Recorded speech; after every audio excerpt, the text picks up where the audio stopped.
YouTube.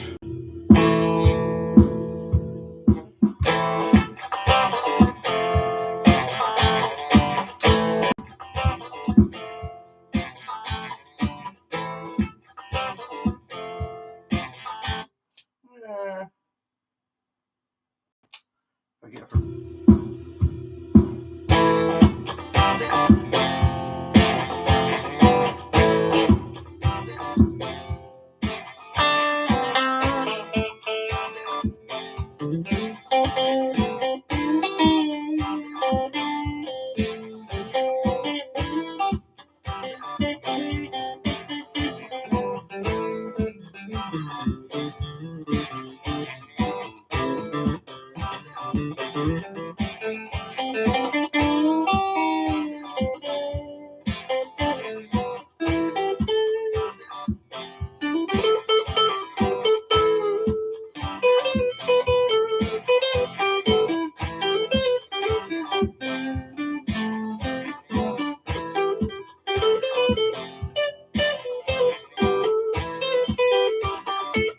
Alexander.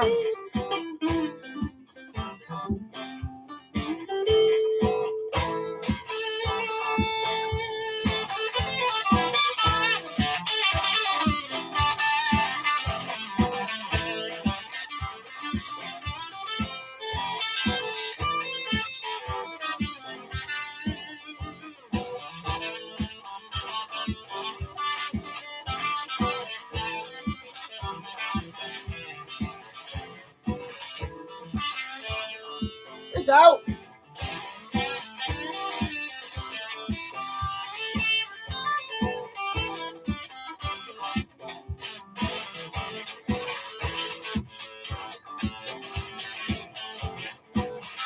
Still 2 minutes till it gets to 8 o'clock so I can start drinking.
About 8 o'clock.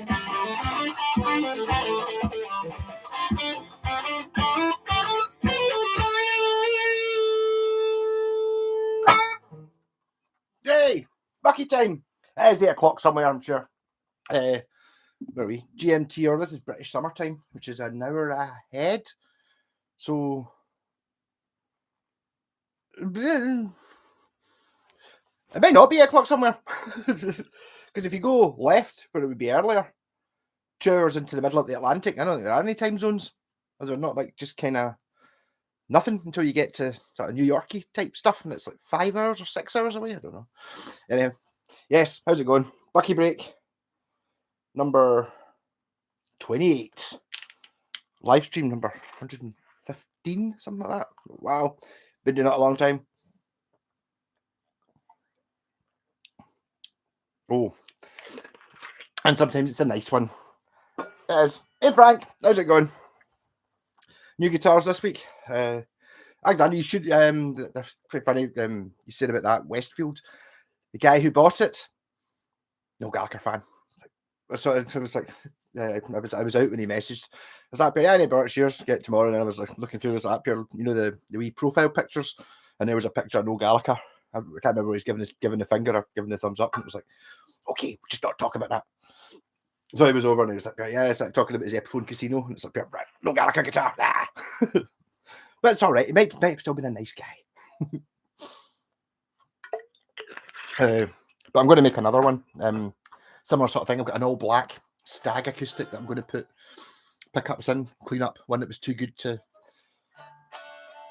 paint. I'm kind of thinking of buckifying them, but can I really be bothered? Is it worth it for like an extra 20 quid? And it's like, it's going to cost me a tenner's worth of paint. So, an 82 Cardinal, lovely. It's very, not miles away from this Cardinal. This might actually be a Cardinal neck on it. This is from the era, what's this, 1985 or 1984? 1985. So in 1985, they did a sort of facelifty thing where they were taking existing models and just like using the neck off this one and the body off this one and then calling it a new model, painting it black, calling it a new name, but it's basically just, it's a walnut colour, yeah. And I think I know the one you mean. My pal has got there's a turquoise base, which is like see-through as well. I do like them. They kind of remind me a wee bit of or it'll be the other way around if you're used to looking at it, that Yoshi. I've got, it's kind of not on, put it somewhere between, kind of very like this guitar, sort of maybe halfway between this and this kind of thing, which is actually an area. But you know, just very, very much an early 80s Japanese guitar. To be fair, I've never actually played a Cardinal guitar, but I know what it's like. It's a Matsumoto built guitar. It'll be a belter. And my pal's bass is a belter as well. Also, one of the reasons I don't have one of them is because they've got a little bit of fame because Kurt Cobain played one. I don't know how many of them he had.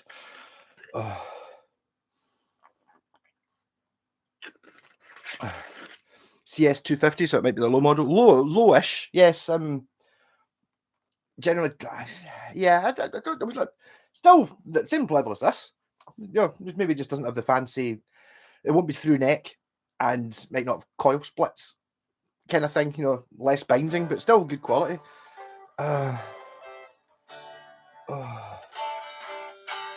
Messed about with your Trio Plus pedal. Oh, that's I've actually got, I would show you, but it's so dusty. I've got the Not Plus one, which doesn't have the loop pedal in it, and you're better off with the one with the loop pedal in it.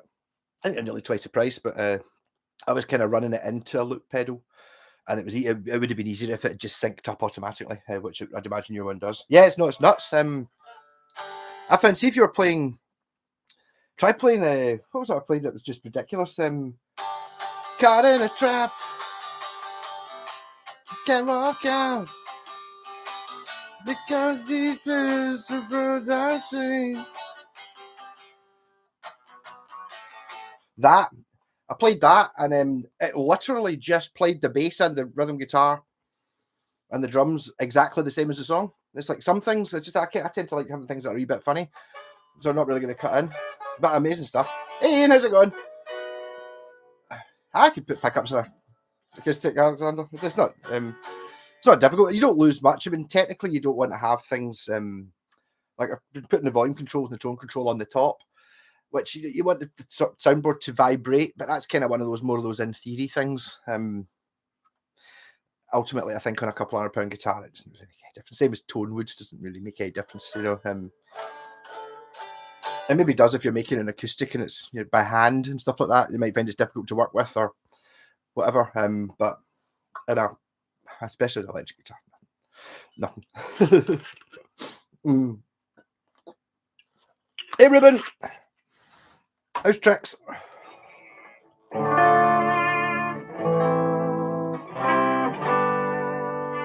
I was looking at this earlier on. Strat or not a Strat? I'm really pissed that it's only 2:30 here. Nice. But anyway, I hate to take here, put me in a real bad mood. He's a complete control freak. Well, drinking is the way to go, yes. Maybe I can pick up some proper Scottish swear words and kind of try and use them.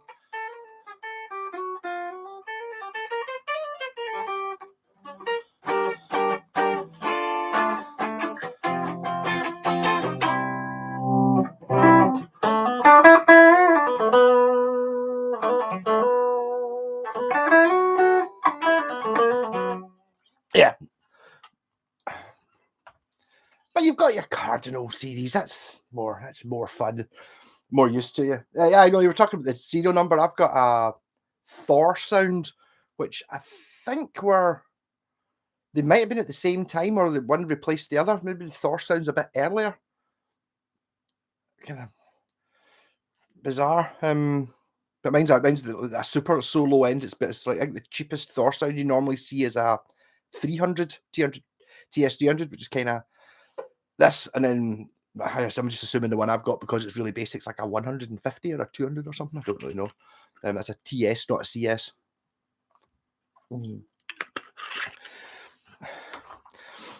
Yeah, so just going for a long toilet breaks, Tom. You can always get. Did you get out it by putting up those shelves that you've been wanting for ages, or something like that, or some sort of emergency?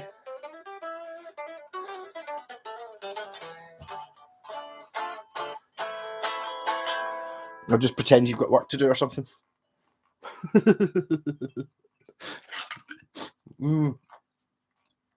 I've not bought any guitars this week.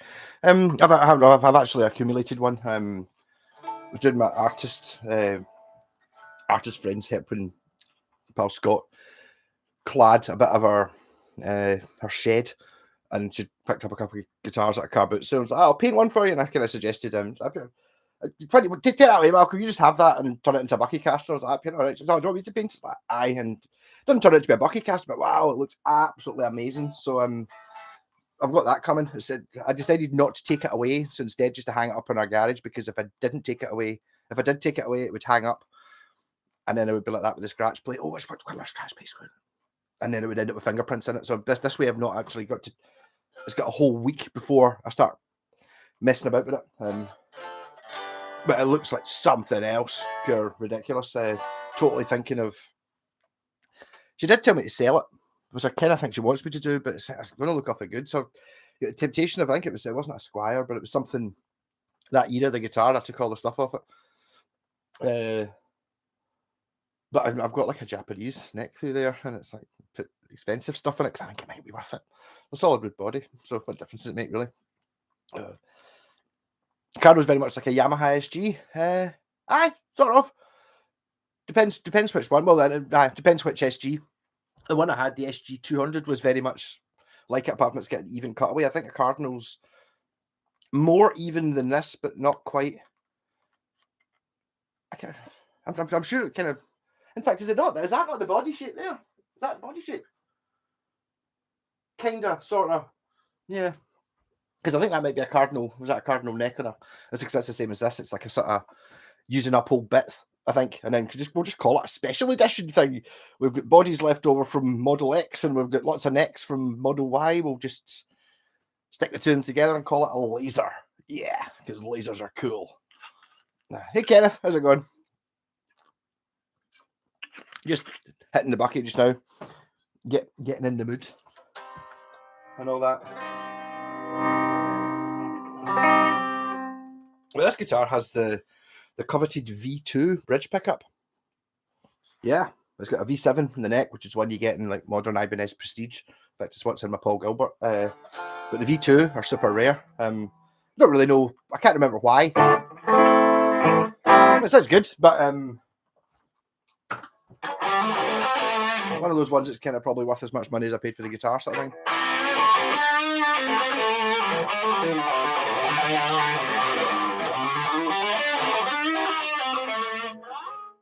Got all the people in a bus crash in Glasgow under a low bridge and ripped the roof off, like in Live and Let Die. Wow.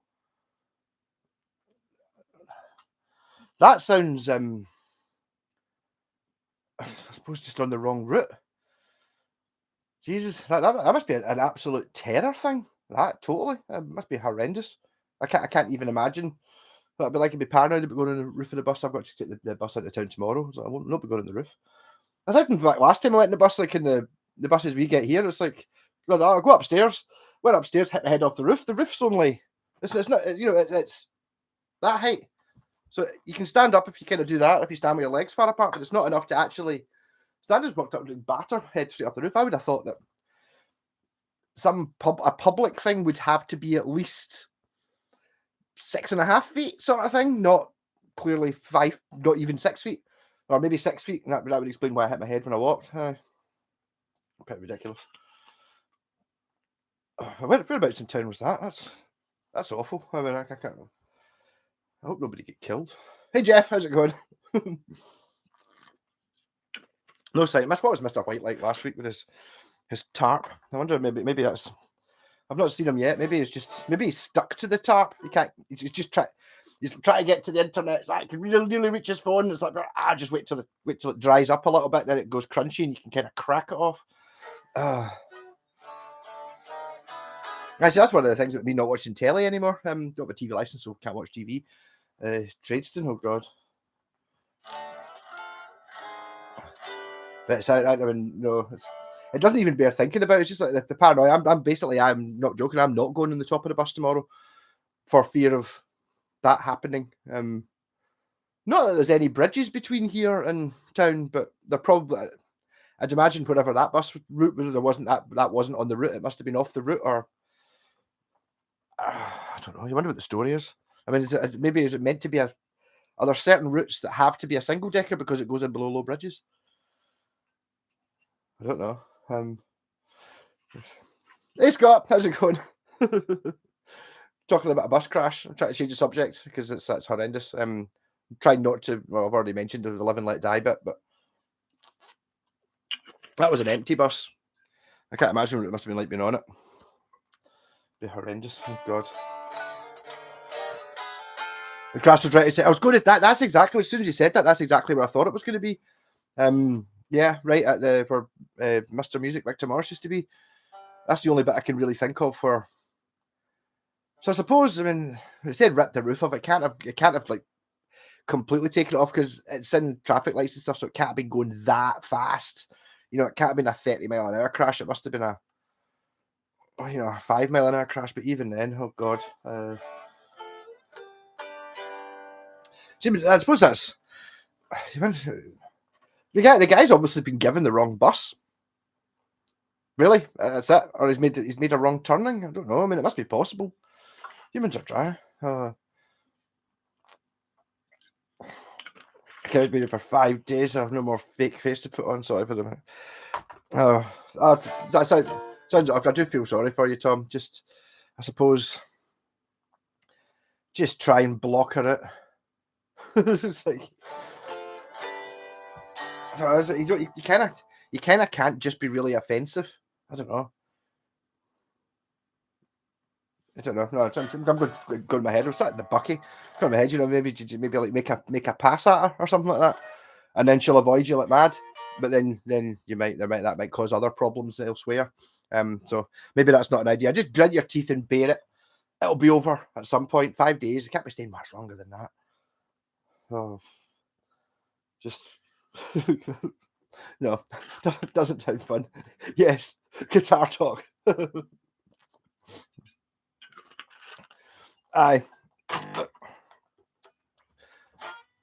What else is good guitar talking? I've not done anything with the Silvertone. I think the money Jez donated to the channel, I'm going to try and get something along those lines.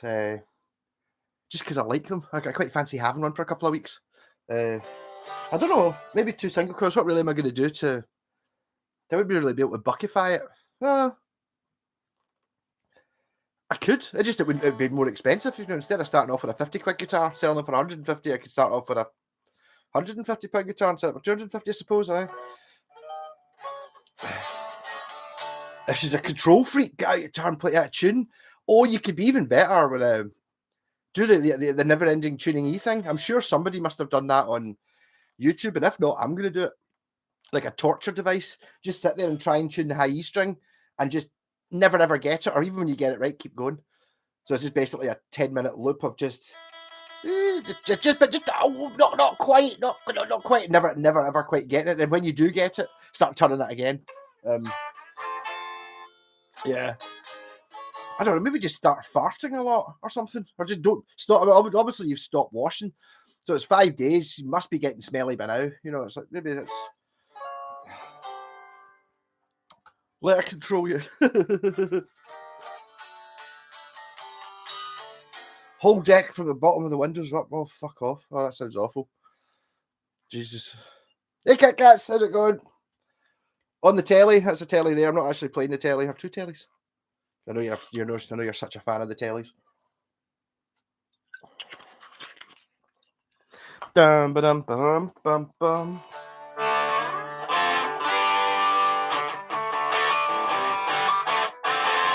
No, it's like much love, you massive fanny. Thanks. I think that's good. Yeah, no, I've got a problem with some of these guitars. It's like this one. I decided that someone sent me a picture of or a Phil Lynott playing an aria bass. That one, or two of them. That's what the thumbnail was all about. I was like, oh, I got one of them. I was like, and when I bought that one, I started going, there's probably a guitar version. I ended up picking this up about 2 weeks later, and I've not used it enough. It's a really good guitar. The guy was gutted selling it. He'd sold off all his expensive guitars, and this was the last one to go. Obviously, it was just like that. But yeah, you did well with that one. It's like for some reason that just played better than the Fender and the Gibson and all that. And it's like, well, I can see why it would. I actually really like it. There's many different ways of making it not a Strat. It does have a slight West toneness to it, but I think it looks better than the West tone, the Spectrums and stuff. The 3-side headstock is really strange on this guitar, but it doesn't have a Stratty neck. It's got a wide neck. Got hit with an ads, did you? Oh, good. So the ads are still working? Yes. I don't know. I should probably just turn them off. It's kind of not really worth it. But I don't know.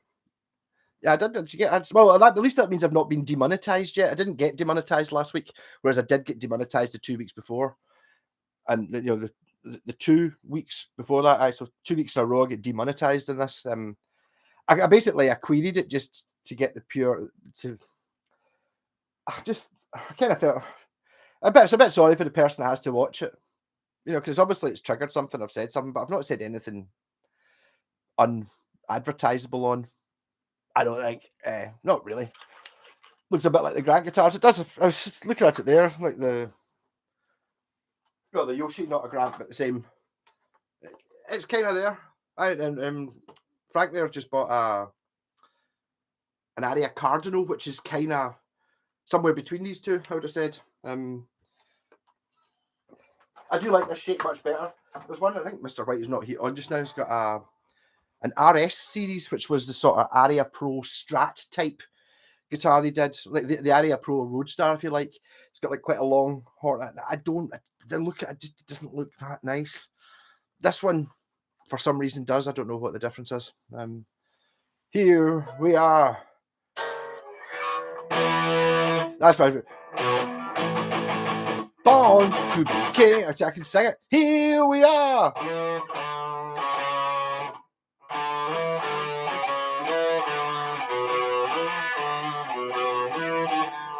Yeah, that was the only bit that I wanted to change in the Cranking House recording scenes. I'm not in the band anymore, but I did a couple of overdub tracks, just fill out the song basically because the recording engineer was brilliant. And there was just one bit where I was just getting, he said, play lead over this bit. So I did, it was all one take stuff. And the bit I did was just too much. It was like, whatever it was. What's the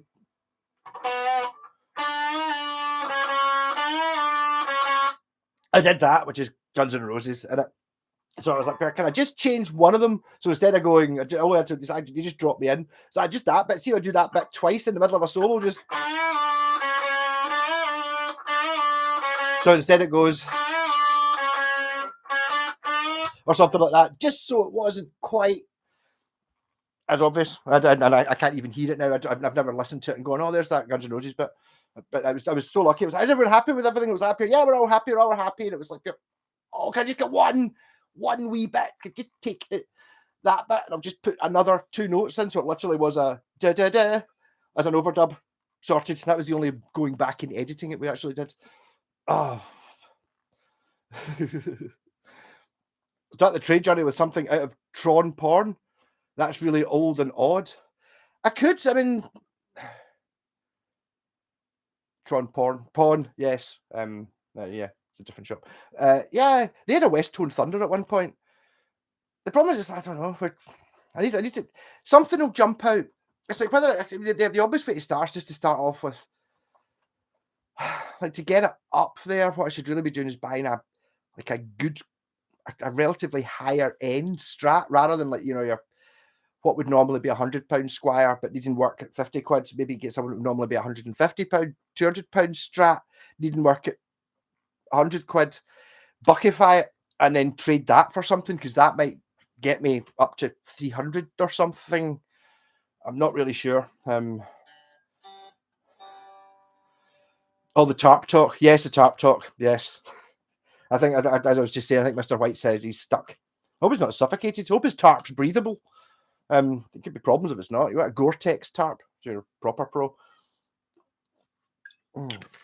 Hey Ben, how's it going? Sorry, Telly's okay. You don't have to be sorry, but I would just go. I'm trying to think of the.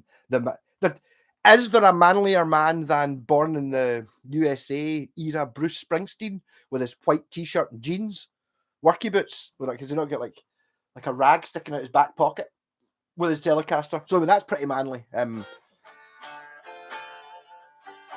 the problem is you need to end up with a Telecaster at some point. And it's not a case of having a shot in a shop. You need to have it for an evening if you're having a jam and just get stuck with it. And the same thing will happen as happened to me. I'll be, and then suddenly, after playing it for half an hour, you suddenly go, oh, it does this thing which other guitars don't do. Even the guitars I've got that can argue can do a telly type sound. There's something about the bridge pickup. There's something about a telly that's just ridiculous. I don't know if it's been a. I wonder what I can think of. I mean, you're thinking of, is it Chrissy Hyde?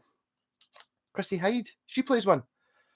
I don't really think anything else. I mean, talking about a girl's guitar, there's a Washburn Falcon. That's well, the one I've got, the one up from it, the Eagle, is a Nancy Wilson from Heart tribute signature model.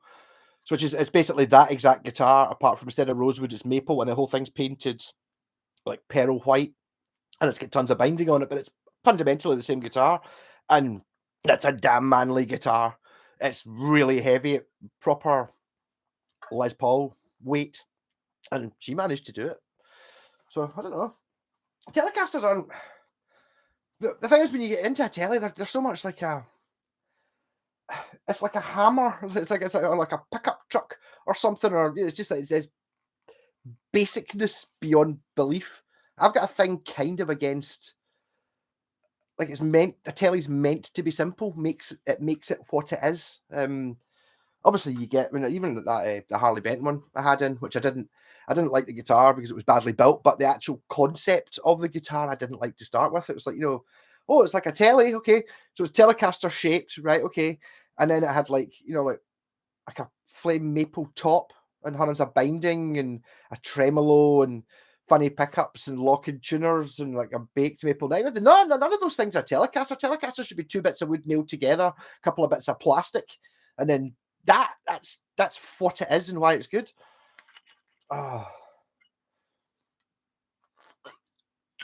Sid Barrett did play tellies. Yeah, I don't see Sid Barrett as a phenomenal guitar player. I'm sorry though. I do like Piper at the Gates of Dawn and actually his solo albums, but a guitar player, I don't know. It's a strange thing with Pink Floyd. It's like I don't mean that it doesn't have to be. And look at Roger Waters. I mean, Roger Waters, yeah, he's absolutely amazing. Not a great bass player, I'm afraid. He's acceptable, and obviously the concept stuff and all that, and the actual songwriting and all that element, yeah, totally, but not as an actual bass player. Well, my argument was always that no, Roger's quite good. Like, obviously, if you listen to Animals, the doomba doomba doomba doomba doomba doomba doomba doomba doomba doomba that bit, which I found out was done by Dave Gilmour. Like, right, okay, so yeah, it's kind of weird one. Hey, Dave Fuzz, your name's Fuzz. Good to hear the obligatory mention of West Tone Thunder. Thought that thumbnail was a Red Thunder bass. The area is pretty much the same thingish. Yeah, well, we're talking earlier on about I'm doing my next trade up thing because I've been donated money to do it. And my first one is I started off with my first ever YouTube payment, which was for 2 months, and I got 62 quid or 66 quid, something like that. 45 and 25. So I think it was 66 quid I got, and I was like, right, I want to get a West Tone Thunder or an Ibanez Blazer. I'll start off with £60 guitar, drew it up, trade it, try and get either a Westone Thunder or a Ibanez Blazer, and then like the week later, I ended up getting my Ibanez Blazer for 25 quid, and then I found that, and like a guy had found it at the dump, needed some work done on it, and basically ended up with both of them. So my challenge was, right, I'll trade up to it, and I just bought one, and my exact thought were, it's basically a Westone Thunder, but a slightly different shape. It's made in the same factory at the same time, slightly different shape, but it is a Westone Thunder. I'll have a Westone Thunder out next week when I get this guitar back off Jen, who's painted it. Because the new guitar's going to look amazing. I'd say guitars and the Ibanez would be suited to smaller hands and a big old Telecaster neck. Totally. Or if anything, even a Stratocaster, I would have said would have fitted a Girl better. I don't know where the Girl played a Telecaster thing, but I mean, I know, I don't know where it comes from, but I totally, yes, I know what you mean. But is it because they look cute or something? I don't know. Or is it just because somebody famous played one? Don't know. But yeah, they should be playing, if they wanted something sleek, they should be playing Ibanez S series, which are thin and light and all that. Yeah, Barto, I lived several months in Killarney. I don't know where Killarney is. Does that come? Bought one Westfield SG from the only Killarney for 7 months. But one Westfield SG. I still have it with some Fenders, vintage tours, and killer guitars. Westfield. Yes, I mean, you might have got a good one. I mean, the Westfields are not shit. The SGs, I think, especially the sort of, they were kind of a bit more. I think what they were doing. This is completely conjecture, though. They were kind of trying out different factories. So they'd maybe say, all right, can we get 10 Les Pauls off you? And we'll see whether, if they're good enough for us to buy, we'll buy a couple of hundred on a pallet sort of thing. If the first 10 samples are good, we'll buy them off you for, And then I think they did that a few times. And then some companies would have, like, they would bring out guitars and they would have 10 of these. They'd be amazing. And they would just sell them. And then they would go to a cheaper factory and try someone else and do it that kind of way, I think. Oh. When the bombs drop, only S-Wing hammers, DeWalt power tools, and Telecasters will survive. I don't know what S-Wing hammers are, but yes, you know what I mean. There's something else that will survive as well. I can't remember what it was though. DeWalt power tools. I don't know. My DeWalt's for the batteries. The batteries won't have survived. But yeah. Where's the puppet sort? Hey, Mr. Whitesnake, did you manage to peel yourself off the tarp then? We were figured you were just stuck to it and you were kind of waiting for it to dry out so it would go crunchy and you could break off it and come to join us. Admit it, tellies are mints. I'll give you a shot of a telly. Just honestly, they're what I don't. There's things I don't understand, like the pickup. It's not that different from that in a Strat, but it's like the bridge pickup on a telly is just a pure ripper. It's amazing. Killarney, Southwest Island. Fair enough. It's Killarney. It sounds Irish. I don't really know I don't know my Irish geography at all. Really. The city that just keeps getting bigger every year. It just keeps on doubling and doubling in size. I've been there once. That was at the one time I went to Ireland.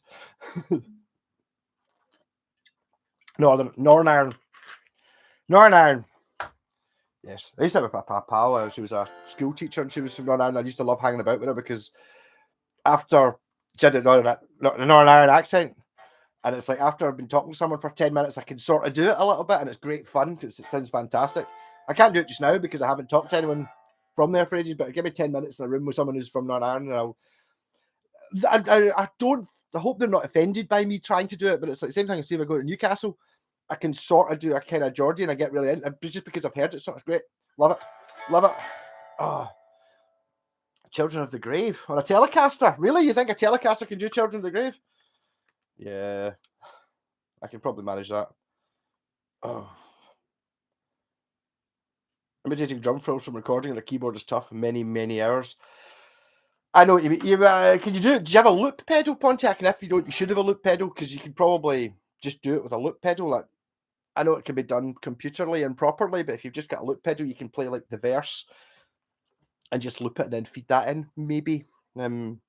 I struggled greatly with the drum thing. And my pal Michael was in the band when I was with Jesse Ray.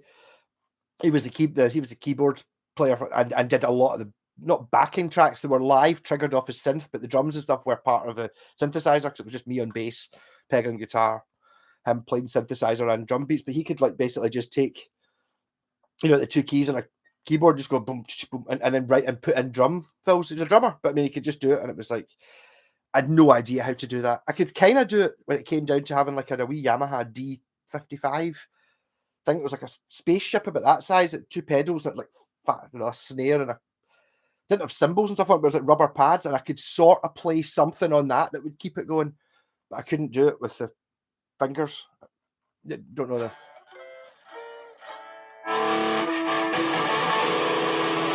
Sabbath pedal then. I've got to play it in C sharp now, don't I?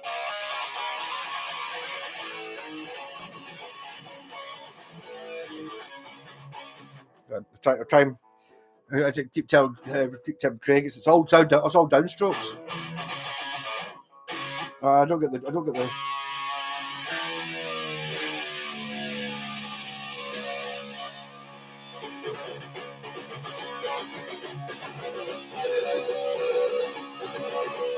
My God, that's fast downstrokes.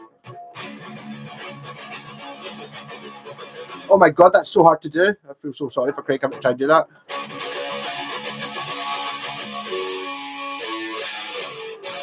Oh, how the fuck did I play that chord then?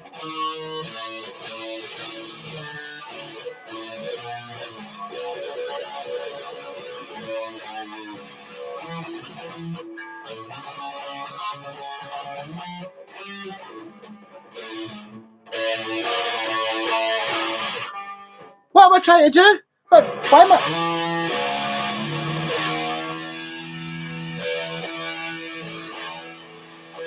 I don't even play the thing in advance. Revolution in their mind. Children start to march. Will the sunrise of tomorrow bring deeper in their heart? Will they turn the paddle of the touch keys?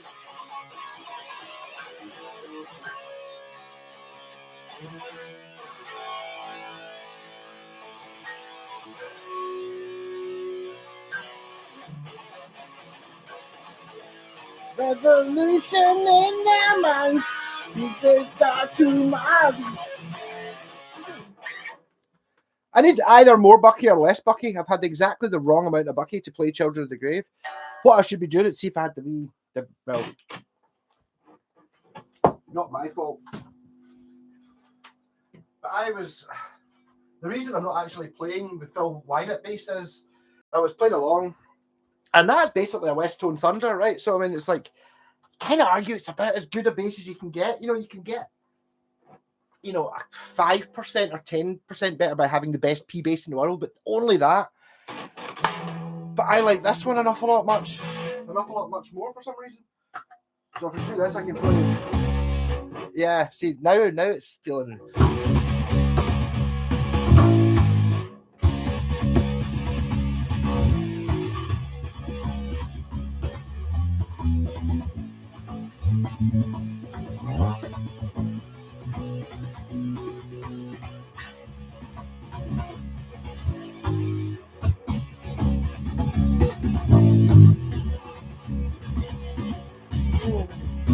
Build it for today.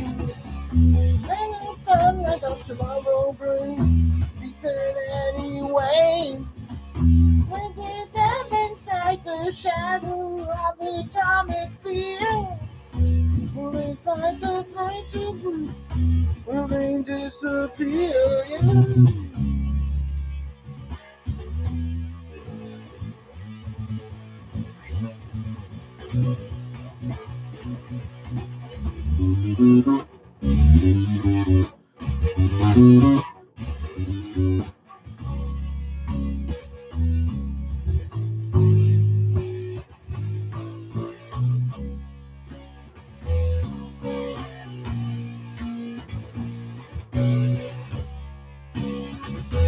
Favorite notes?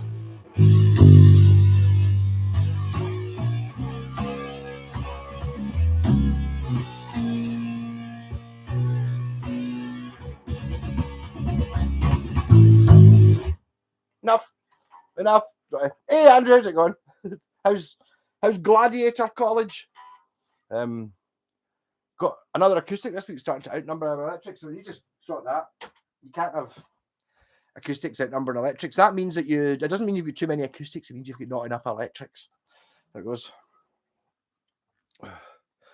Westfield SGs are usually brilliant. Well, Alexander had one. I think it's the last one, and it's not even one of the desirable ones with a Gibson headstock. It's just like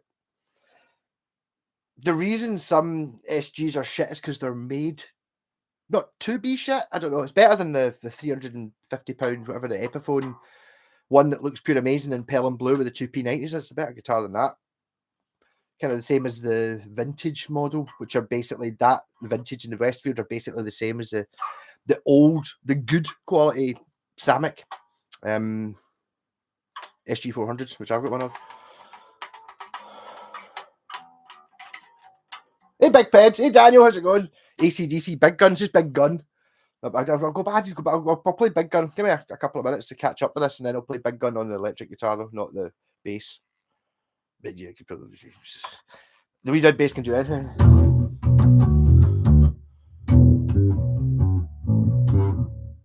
Just play it with a pick. Why not? Just play the chords.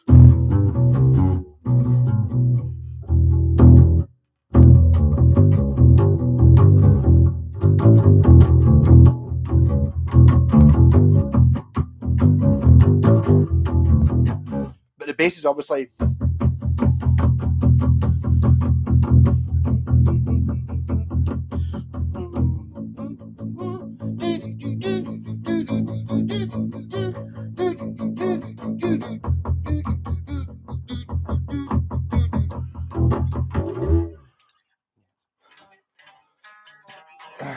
Everyone's having fun.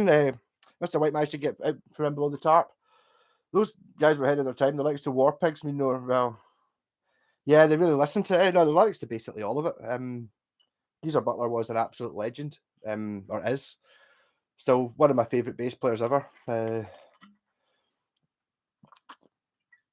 You need one of these basses. We basically see that Quincy one. I was playing the green version. It was awfully good as well, has to be said. Wasn't as good as this one, but it was like there. I think the list price for him new is like 110 quid or something like that. So I mean, really, I've got to take the bus in. Panda's getting tomorrow to definitely get the fuel leak fixed. So I'm in the studio tomorrow night. I'm going to get the bus in, and I'm totally thinking of taking this in because I think I've probably got a comfier guitar bag, and it fits in a guitar bag because it's short. I did take it in before to the studio, like the Craig guitar. So I was like, look, Malcolm, I know you turn up with the most ridiculous basses every week, but I draw the line at an encore. I was like, wait till you hear it, it's going to be fine. It's like, really not an encore? That looks as up here. It goes, it'll cost me a tenner. And he's like, really? You paid money for it? He said, that's the sort of bass. His description was, that's the sort of bass that you're at somebody's house having a few beers. And then they say, here, do you want it? I'm going to take this bass. I'm just going to put this bass in the bin. Do you want it? And you just go, no, because you can't be bothered carrying it up the road. Dick. But yeah. No, all good. But I mean, to be fair, it totally did really well. I overplayed it like a bastard, though. We're doing the stuff, and even the singer was like, wee bass, it sounded great. Like that pure. So that pure. Great. Hear that? Let's say that again, Brian. It's like, what? It's like, say that wee fucking. Yeah. But now it's got a Washburn pickup in it, so it sounds much better.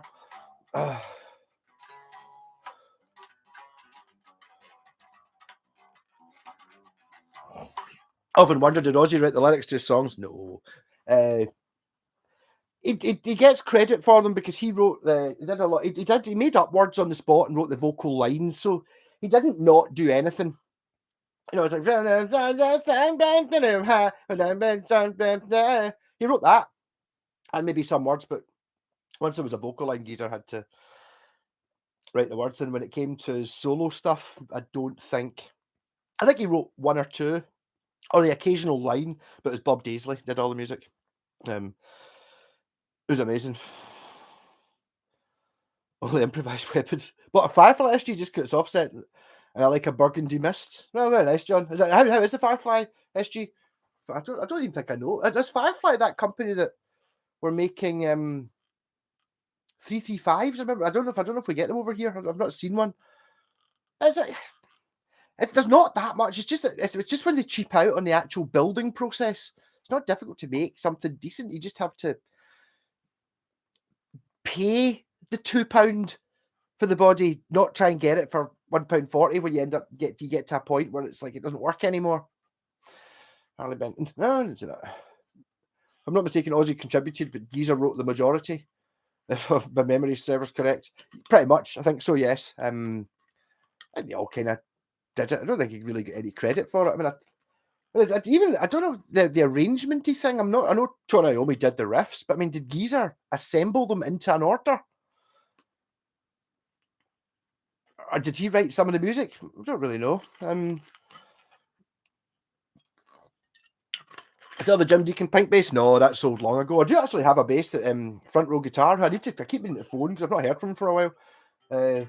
He brought it over. And I think he's wanted me to do a video on it, and he was going to sell it. And it's like a burgundy one with a tortoiseshell scratch plate. It's a very pretty bass. It's still sitting there. You want to buy it? I'll sell you it, and then I'll just give him the money when he gets back to me.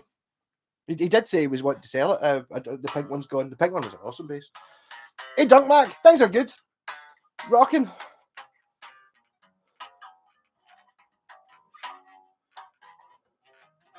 The pen is mightier than the sword if inserted into soft tissue. Yes, possibly. We are playing a Harley Benton today. Yes, I don't know. I just took a bit of a dislike to them. I get fed up ranting at Fender and Gibsons, but I've still got the problem. I mean, Gibsons are better quality. They're better than Harley Bentons. Yes, yeah, but they're not as good as they should be, and that's my problem with the Harley Benton things. It is a cheap guitar. Yes, if you're paying £70 or £80 for a brand new Telecaster, that's a cheap guitar, but it's only cheap if the guitar works. If it doesn't work, that's really expensive. That's just basically throwing that money away. So it becomes very expensive. It's the same thing happened, when you buy cheap strings like those Zico with not the acoustic one. The acoustic ones are fine, but the Zico electric strings are terrible. And basically, they're only £2 a set. That's really expensive because rather than spending £6 or £7 and getting a set of good strings, you're spending £2 and getting strings that don't work. It's like I can do with them. I'm fine if they're 80% as good, but when they actually don't work, you end up with nothing. Oh. Fighting with a Fender Stratocaster. Yeah, it had a kind of aura about it when. I do know. It's difficult. It's like, Scott, you're struggling with the same problem I've got sometimes. See, when it's one of your own guitars, it's fine. See, when it's somebody else's and they're waiting for it, and it's like you're sitting there, and it's like, the thing is, you don't want to be doing you don't want to charge again. You don't want to charge money for what it's worth.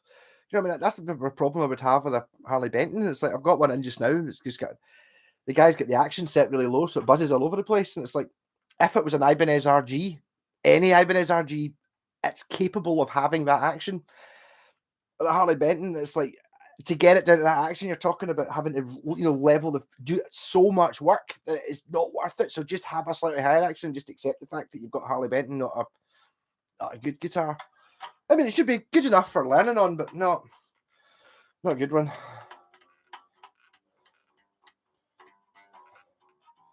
Yeah, no, I did feel a wee bit of a vibe with that when you mentioned that Strat. It's just one of those ones that you don't want to. You want to be able to hand them back a guitar. It's like, well, all those guys who fix guitars and do it for fun like that. I want to hand the guitar back, charge them £50, and they're going to go, "Fuck it, this is still my guitar, no way." Which happens most of the time. I keep getting it. It's like, "What have you done to my guitar? Like, up here, no, I just changed the pickup, like you said. But it's playing 10 times better." I'm sorry, yeah, well, I adjusted the truss rod while I was in there because I was doing it anyway. All these things.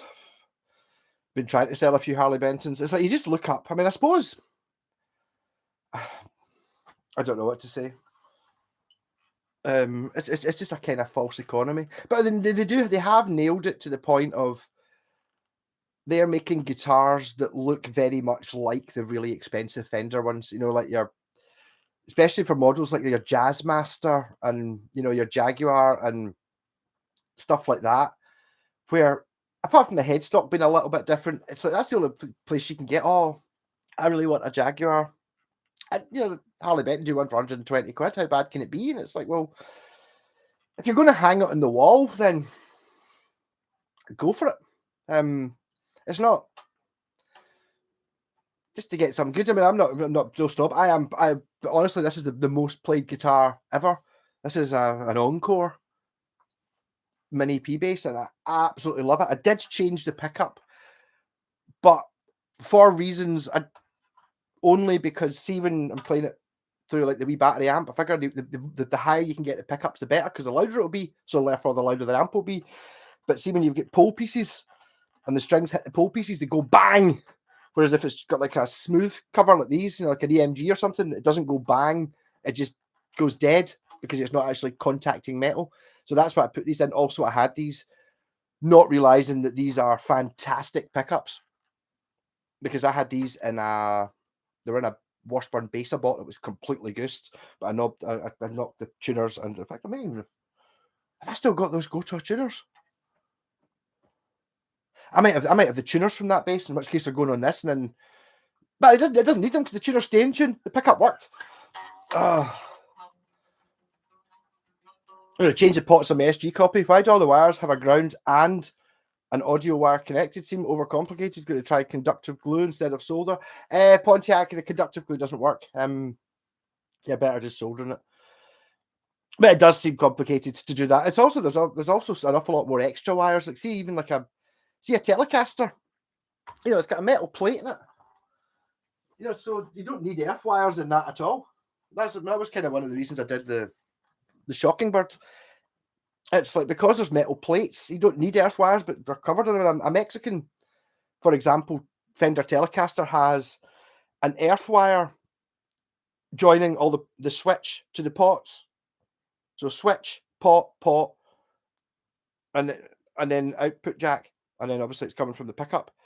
And it's also got one screwed into the body, into the conductive paint, and all those earth wires. And basically, you don't need any of them. You need one. Obviously, you need one going to the output jack. That's it, because everything else is all bolted to a metal plate. My thinking is maybe on some guitars, there's other versions of the same guitar that don't have a metal plate, so you do need to, but you don't need as many earths as you seem to fit. Oh. Cheap guitars are a waste of your brain cells. They don't deliver. You get no satisfaction out of them, Anthony. Sort of, yes, but not all cheap guitars. That's the thing. And it's like not all good, not all expensive guitars are good. Not all cheap guitars are bad. This is a cheap ass bass. I defy anyone to have a shot of it and not go, that's an amazing bass. And I think it's an Argos job. It's not an expensive guitar, but the things it's got are all right. There might be an element of fluke to it. Maybe, and if you've got one of these, mind you, in saying that, I've been looking for one since this, and I've not seen any for less than 150 quid. And it's like, why is this bass 150 quid second hand? I'm pretty sure brand new it was about 50 quid. Maybe people know about them. Maybe they changed the design. Oh. Unfortunately, I had to learn the hard way. Everyone does that. The thing is, there's a waking moment for me when I got I assume a lot of people did it, though I didn't have YouTube when I was starting, but you needed, like your Encores and your Jim Deacons were fine for sort of learning. Once you were in a band and playing in the studio, along with a drum kit and stuff, you needed an Epiphone or a Squier. And then once you were doing gigs, you needed a Fender Mexican or a Gibson. I just assumed that was the case. I even was up to having quite 10 odd guitars and a couple of Schecters, and I started making my own because I couldn't afford to buy the ones I wanted. That's why I've got things like the Telecaster and the double necks and stuff like that. And then I bought a Hondo Telecaster in cash converters for 30 quid, and it was every bit as good as and better than any Squier Telecaster I've ever played. Like absolutely everything about it, apart from it had a pointy headstock that said Hondo on it, not a Fender headstock. But everything else about it was better. And so they are there. You just need to find ones that look horrible, basically, and are from a certain era. And then you start going, zoning in on Samick built guitars from the 90s, because you pick them up for buttons and you'll end up with a guitar the same as what you'd get for 300-400 quid now, or 50 quid. But then after that, I realised that actually instead of paying 30 quid for a Hondo or something like that, maybe 30-50 quid for a Hondo, you can pay sort of 50-70 quid and get a Japanese one, which is better again, and it says this is basically as good as any guitar. really, something like that. Well, that area I'm playing there, the black one, which is I had. If I've hung it back up on the wall, something like that, you know, Mickey, but you get couple hundred quid. That thing. I have to go to work at 5 in the morning. Jesus, and the plus side, I'm taking my tiny tenor, 2x12 set loud it is, walking to Arsenal and go with a single coil. Single coil. Well, have you not got one that's got an option? Ian, I would definitely take, if I was taking a turn, I would take my Roadstar because it's like an HSS. So you get the bucker and you get the single coils, or get one with coil splits in it. Just so you can try both, because if you're going to run it at full bung, you might have a hell of a lot of issues with noise and shit. So I would go bucker. Bucker's louder anyway, so it's like, you know, that's like turning it up to 11. But if whatever amp you plug into, full bung on a Strat or a Telly is not going to be as loud as full bung on a like an SG. I don't think. SG, sometimes the splits on it. I think most guitars these days are hit and miss in quality. Sort of. Well, that's the thing. When you say hit and miss in quality, when you say most guitars these days, I would not put like FGN, Yamaha, or Ibanez in that category. They're not. I don't think they're hit and miss. If you buy £100 Yamaha and a £300 Yamaha, the £300 Yamaha will be a better guitar, but the quality will still be there. It won't be hit and miss because of the quality control. And it's like quality control's not. I was always thinking of quality controls like, see, at the end of the factory, somebody looks at it, or in Harley Benton's case, Alan looks at it and goes, checks everything, goes, yeah, that's fine. That can go out. That's not the quality controls that are much is in the process. You know, it's like the tolerances they've got for shaving the necks, the level of the quality of level of wood that they're using. You know, it's like you get to a certain level of wood shitness where it splinters and doesn't work anymore. To get something above that. A conductive glue doesn't work. When I say it doesn't work, it does, but soldering is the way to do it. And soldering, if you're just soldering up wires, it's easy. You could use it for like earthing or something like that, but I wouldn't be running no signals through it. Oh. Yeah, no, Ben, listen, it's the thing about the saying about the Japanese ones, it's not all Japanese guitars either. If you can find one that's made by Matsumoto, it's like you're not going to get a shitter. And it's again when it comes down to, especially of that era, the 80s, which I'm normally looking at with most of these, that's when the Japanese guitars were better built than pretty much anything else, but the hardware was good. I mean, like a West Tone Thunder and stuff, you don't see West Tone Thunders and stuff like that with changed hardware because well, it's got a really good bridge and really good tuners and the pickups. Although people put Seymour Duncans in because the forums told them to, the pickups are great as well. So it's like everyone on it brilliant. Whereas at that era, there's an awful lot of other ones you get. And it's like, oh, the tuners are just, they weren't very good when they're new. Now they're 40 years old. They definitely don't work. Whereas the ones on any West Tone, like your smooth tunes and all that, are still as good as they were. Oh.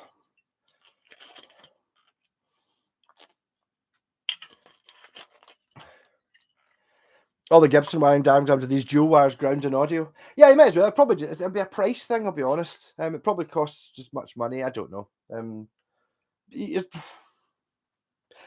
use one of those audio wires to join the volume control to the tone control, and then you don't need an earth wire. That's fine. That's just ways around it. Hey Taylor, how's it going? How did is your open mic night thing ended already? Or are you on a wee break? It looked quite funny, that picture of someone put on your Facebook, like a wee old guy playing a ukulele or was it a U-bass, and you're kind of looking at him. I don't know, maybe he was really good and you were having a great time. You're kind of looking at him, kind of with the acoustic. And my view of the picture is looking at it and going, you're just going, oh my God, please play something that's all right that I can sort of play along with. Well, I don't know. Well, when I say shift my Washburn, it's not hanging up there because I put up an area. No, I've not sold it yet. I need to put it on a bigger range. It's like it's the only one I've ever seen. So the chances of somebody in Glasgow wanting it, I mean, I think is I put it up too cheap as well. Up here, that 500 quid for that. It's a fake. He's made it himself. It's it's like totally isn't it. Why would I bother faking that? If I was going to fake it, I would have faked a Gibson Les Paul and got myself £10,000. But so it needs to go on to Reverb or eBay and actually go out to the the wider world. It was only 5 to 8, and that was my pal's U-bass. I hate the feeling of rubber strings.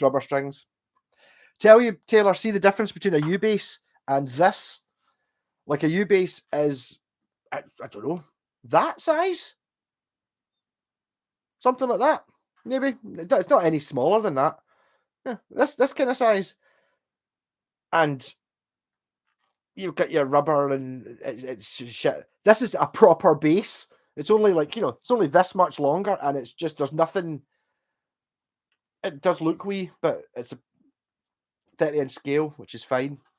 And it's a proper bass.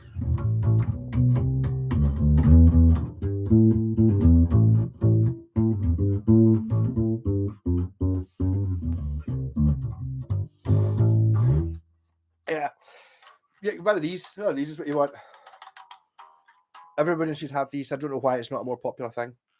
I suppose it's a Mustang bass or something. Mustang bass doesn't look the same as this. There's definitely something to be said. And it's like you were talking, Taylor, about the Telecaster bass you had, the one that's just got the mudbucker in it, being great for like your 60s music and stuff like that, but not so good for popping and funking it up. Fair enough, but I think this is more for, it's got that 60s thing, maybe because of the short scale, so maybe the pickup doesn't have that much to do with it. Or maybe the mudbucker makes it too much 60s nonsense. Oh. Nirvana, Jesus, people love them. Never saw the big deal. I was there. I liked, when I first heard Smells Like Teen Spirit, I thought this is great. What actually modern music that I like, because that was genuinely my first experience of modern music that I liked. So that would be what, 1991, 1992, something like that, maybe a little bit later when Nevermind came out and Spells Like Teen Spirit was on my pal's MTV. And I liked that more than anything else. I that was far more my thing than the Stone Roses, which is what was the thing. But or U2 or Guns N' Roses, these things I did. I'm not. Why do people like this? Whereas Nirvana, I go, oh, I get it. But again, it's because there's nothing else about. That's if you look at the way the 60s were, especially the late 60s.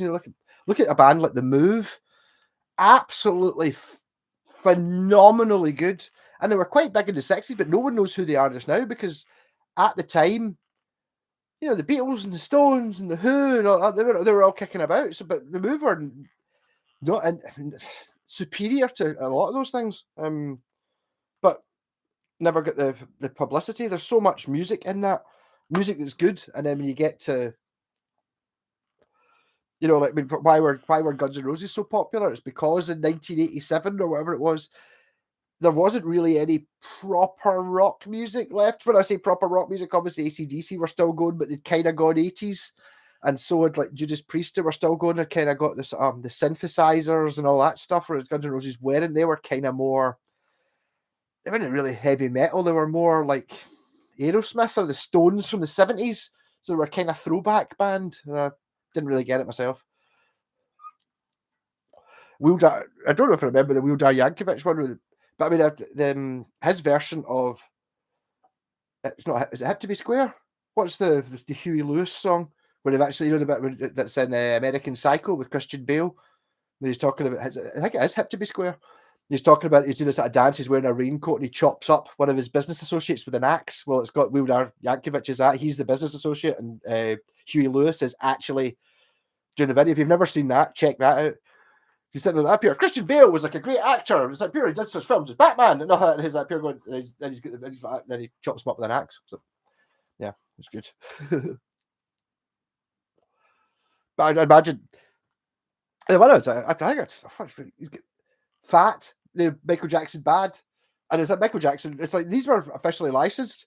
So Michael Jackson, although a bit of a weirdo and all that, but it's like weird. Yankovic had to actually contact. I think he was actually just using samples of the songs like that. Like, well, kind of. I'm going to kind of do it anyway, but I've just used samples from your song. We need you to throw away the songwriting royalties that Michael Jackson heard and went, yeah, you go.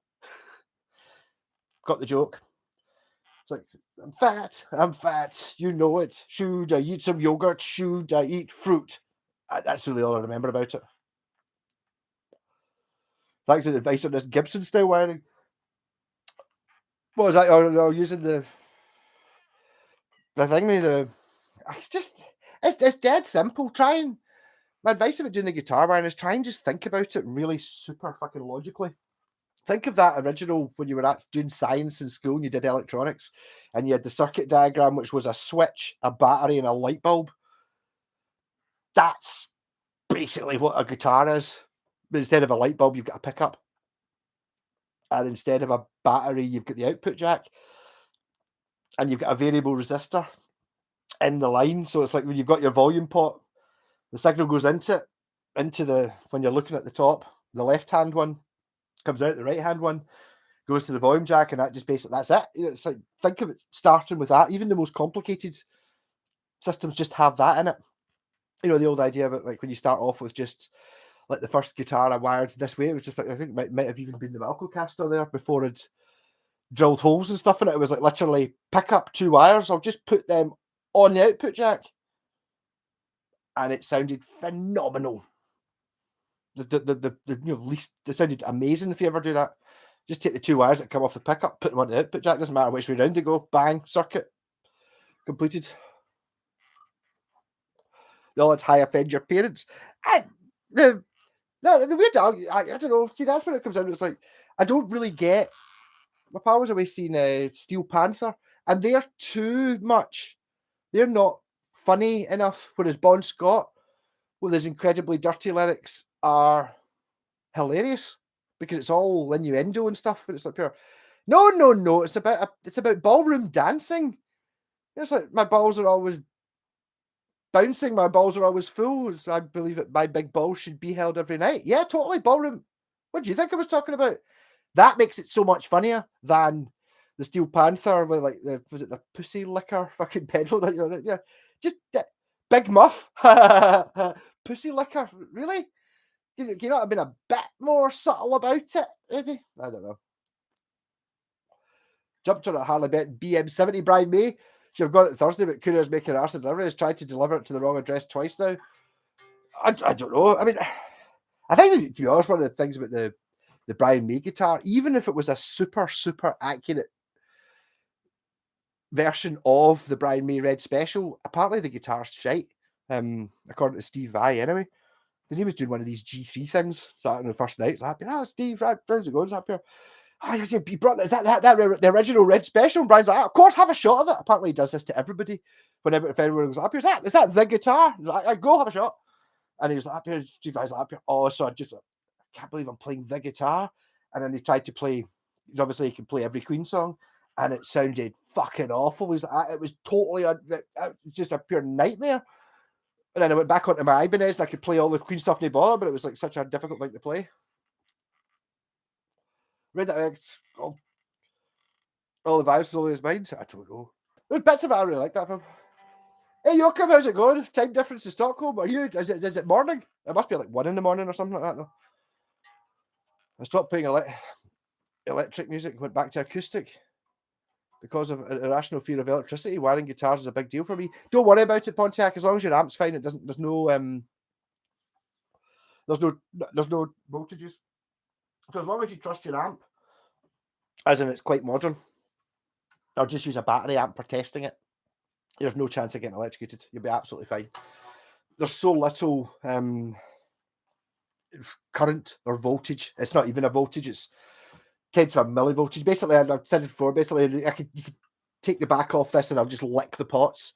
Fine, I'll do it. If people want to do, if 6 people donate £1, I will take the cover off this while it's plugged in and lick the pots to show you that you can't get electrocuted. It's totally. There's nothing you can do in a guitar that will go on fire or anything like that. If you wire it up wrongly, it'll either not work, buzz like mad, or work.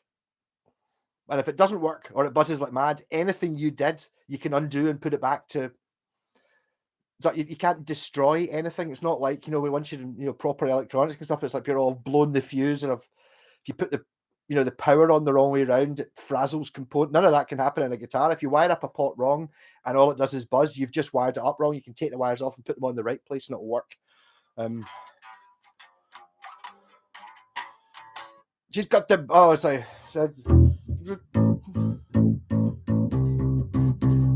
body of Venus,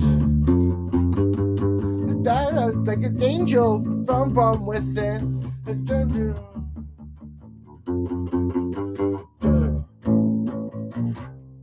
Touch to her, just a touch to my. I don't know how you play that song. What's it? Hi Taylor, how's it going? It's like I will do it though. If I get £6 for licking it, taking the back off this bass and licking it. I was even plugged into 2 amps, but to be honest, I'm going to plug it into 1 amp just in case I get a voltage to it. ZZ Top, one of the biggest perverts ever. I never got the Tom. I never got that. It wasn't until actually when I bought the ZZ Aria ZZ guitar, because I've got the Aria ZZB bass. I was saying to Scott, it's up here. It's like, well, I'm getting the Aria ZZ guitar. We need to do a video, and we'll both. I'll play the bass, you'll play the guitar, or vice versa, and we'll play like a ZZ Top song because we're playing the ZZ guitars. That'll be great. And it's up here. What song do you want to play? And I was like, up here. Well, I like Cheap Sunglasses. And it's like a bit pervy, isn't it? And it's like, what? Cheap sunglasses? No, that's not. But that's what buying. It's you're cool when you go and buy, cheap sunglasses, so you look cool. It's like up here, yeah, so you can look at birds' tits without them seeing you. You're like, oh, is that what it's about? Right. Okay. And then I started thinking about the other songs, and they're all kind of a bit like that. It's like, right. Whereas the Bon Scott, although it's funny, it's not. Bon Scott, it's funny and creepy and weird, but not. It's not creepy. The Bon Scott stuff, I don't think. Maybe. I don't know. Lick the pot sounds like an AC/DC lyric. It could be. Yeah, is it Pot the Pink? Don't use an app. Everything DAW. I do have the audio interface, which is Focusrite, so even Devil has that flavor. Yeah, I don't know enough about that sort of stuff, Pontiac. I wish I did. I need to get my computer up and running for recording. I mean, I'm trying to do. The reason I've been doing all these big loop jams is I'm going to start up another band. And this time, because thanks to Crankenhouse, I went from having never played guitar in a band but doing a lot of YouTube videos to actually being able to play a guitar in a band. So I mean, I learned a lot. I do owe those guys a lot, and lovely guys. I've not fallen out with them. I don't think. Well, I didn't intentionally fall out with them anyway. Haven't talked to them, but I will do. But now I've my confidence is up, and I know what I'm doing, and I know what I want. So I'm kind of wanting to go there, and it's that whole funny thing about I need a drummer who's. I think might have a bass player. I'm going to maybe ask the Sabbath drummer to come in just to see who likes it. First time I met him, he was wearing a Budgie t-shirt. That's like, it's up here. Yeah, we were talking about getting another drummer because our previous drummer was ill. And it was up here. What do you think of Alan here? And it's up here. He's wearing a Budgie t-shirt. He's in, man. Like, that's it. It's like, but if you wear a Budgie t-shirt, you know. So obviously we'll be playing some Budgie. But I quite fancy doing a band my way. I'm actually thinking I might steal the Crankenhouse singer at some point, but I would have to have songs written first. See, but that's I suppose the thing there. I probably, if it was plugged into a computer, because I don't trust that. Again, I mean, to be honest, it's like we're 2/6, 1/3 of the way there to me licking the internal pots of this. I'm going to do it. I'm plugged into 2 amps just now, right? But I'm going to be plugged into the bass amp because it's not valves. Not that the valves are wrong. Grandma can't pregnant, party on. It's like, you're not getting any credit for the t-shirts, Mr. Whitesnake, which obviously that has to be. I like that probably second to much to Taylor's t-shirt, which I've not yet made. What was it? His text was. It was that good a text. It was a hotchin wank of a cunt, Ken, was a text I got off Taylor. I was like, up here, that's a banging text. That it's only like 6 words, but really just absolutely nailed it. So I want that in a t-shirt as well. Rupert Neve. I've heard of. Cheers. I suppose I did say 6 people give me £1, so you've already just got up to it. You only had to give 4. I will take the back off this guitar and lick the pots. Really? Is it? It's what it's come to. Just to kind of turn into some sort of S&M thing, isn't it? Really? Aye. What the hell is that? I don't know what that is. Not there anymore. But there is no. It might not even make a noise. I'll even willing to do it with a thing. But basically, if I die, I'll die on thingy, and you'll feel really bad, Big Ped. So I know that you're hoping that. Basically, what you really want is me to get a shock, but not a lethal one, because a lethal one we all lose. No shock. I would, or basically any shock up to the level where I just say no. I don't think I think it'll be fine. So, I'm not going to go through the guitar amp.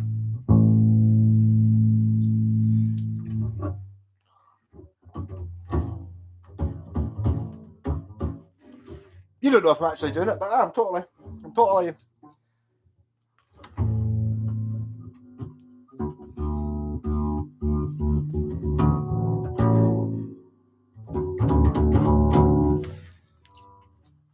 that was £7 I got for doing that. That's like, I mean, there are worse jobs. There are things I wouldn't do for £7, but licking the internals of a guitar when it's actually turned on are fine. Better not go rusty now. But there's nothing in there that can pursue any.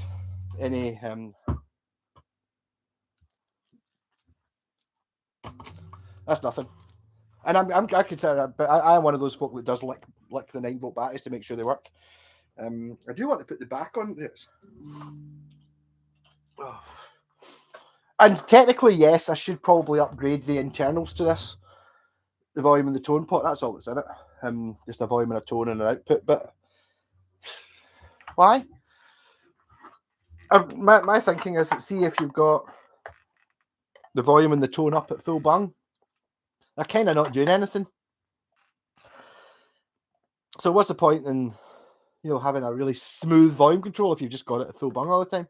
Which, I mean, this thing's just really meant for, my wee battery amp.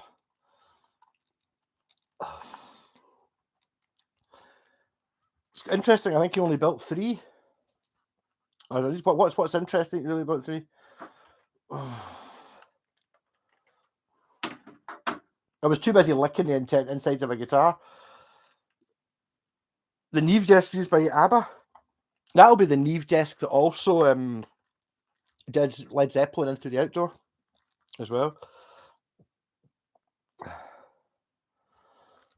This stream just hit APR Biff. Sorry, the madness has begun. See, the thing is, what happens is, like, see, during the week I'm relatively sensible, but see, on a Sunday I drink a bottle of the tonic wine and then I just do stupid things. Oh, well, that's, to be honest, the first time I've ever done anything quite as ridiculous as licking the internals of a guitar for £6 was my limit. I got £7, so actually I'm 10% up. Yes. But it's a generally quite serious guitar channel. Any guitar-y related things, go for talking about it. Can't play the drums, but I'm a fanny magnet. I can fight for fun. That sounds like a t-shirt as well.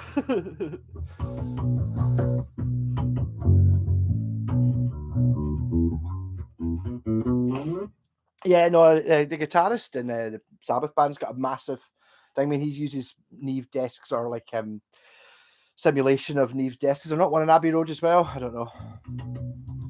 I want a Lick the Pot t-shirt. Well, yes, go for it. Go for it. I like things too. Yes. It's like I draw that. It's like I did say it was £6. It's £600. No.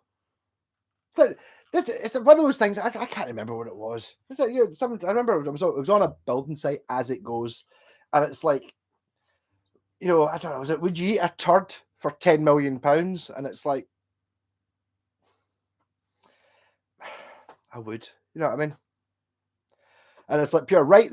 So basically, there is a level where the amount of money becomes a thing, and it's like, well, to be honest, for £10 million, yeah, totally. It's like, yeah, you're going to just suffer one day and eat a jobby or eat a turd, don't you? So it's like, once it's been decided that it's just a case of how much money Because then it starts to come down to, oh, you do it for 10 million, do it for 1 million. And you're like, well, how about 100,000? You're like, well, yeah, 10,000. You're like, well, whose turd is it? You know, does it have, you know, it's like, and then you get the thing up here. Yeah, it's not like it's safe. It's a, you know, it's not got AIDS or worms or anything. And you're like, so there's a line.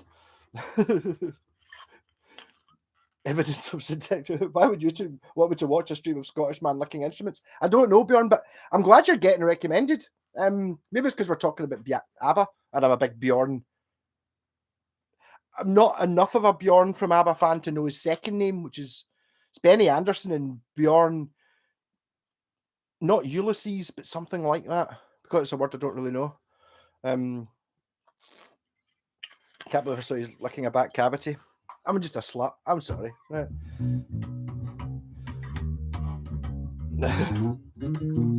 Hendrix played with his teeth. Yes. Yeah, but that's amateur stuff. There must be some way of like having a pedal. Could you do it?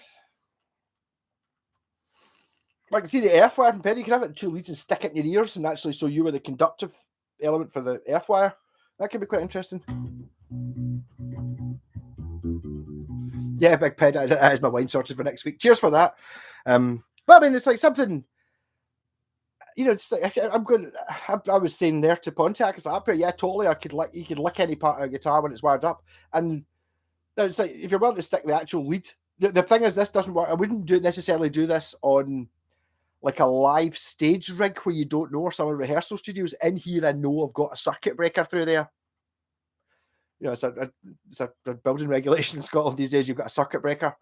So it is, if it was a lethal voltage, it would immediately chip out. I would get a shock, but I wouldn't be killed, which might not necessarily happen, especially you Americans and your. Have I got one sitting about?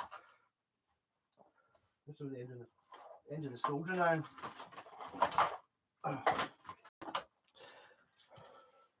There's our plug that goes into the wall, right? So you've got live and neutral, yeah. Earth. Oh yeah, earth. So if anything fucking goes wrong, it all goes down that. Earth, 2 prongs. No, don't have an earth. It's like, and it's like, I don't know. It can't be a patriotic thing. That was genuinely one of the arguments for Brexit. I remember seeing it. Seriously being an argument for it. That's like, in the European Union, they only use 2-prong plugs and they're not as good as design. And let's be honest here, they're not as good a design. See what's even cleverer about that? See when you, like, see if the earth one's longer. See when you're trying to stick that into the plug socket in the wall, there's a wee lever thing on that one. So you can't stick these 2 in because there's wee hatches in the socket that stop it going in until you've broken it with the top one. Once you push that in, it slides the wee doors up to let the rest in. So you can't just wedge it in. We are 240 volts, whereas America's only 120. But even then, 120 volts through your tongue's not fun. What instrument could you never lick? It sounds like a joke. What would be, I don't know, what instrument could you never lick? I definitely wouldn't be licking no amps. Definitely not. I definitely wouldn't be licking no synthesizers. Well, what's that you think? See if it's battery operated. I'd lick the fuck out of that. Anything that's got a battery in it, or anything that's not plugged in. It's only when not anything that's not plugged in. Valve amps have capacitors that can blow your head off, literally. Do you have a word for this week? The word last week was long way. Invading even Marco's other vids. a tarp with lick the pot on it. Yes. So lick the pot. I mean, it sounds like it sounds more. That's a Bon Scott thing. It's like it's like lick the pot. It's like up here. It's like. It's like, what do you mean? No, it's obviously about. It was like I was proving that you can't get electrocuted from a guitar by licking the pots. Nothing creepy going on there. Why are those UK plugs so large? Because they've got the earth thing on it. I mean, I've got actually. You can blow it out the water with. This is what my laptop's plugged into. Cable's not long enough. There. So to bypass it, you've got like, there you go, you stick that in and then you've got an American plug on it. So you can get electrocuted from this bastard.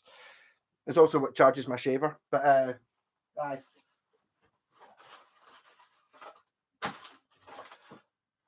But yes, I will. I mean, I'll obviously argue about, you know, bad things in America, you know, the usual racisty stuff, but never mean any of it. But yeah, a UK plug is it's just better idea having an earth on there so that if anything goes wrong, it goes to earth. And although you get a shock, which will trigger your circuit breaker in the house, it's not a lethal shock.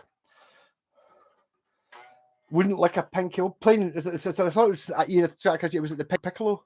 I remember seeing Right Said Fred, who, although I'd actually quite like the guy singing, I like him. He's a funny guy.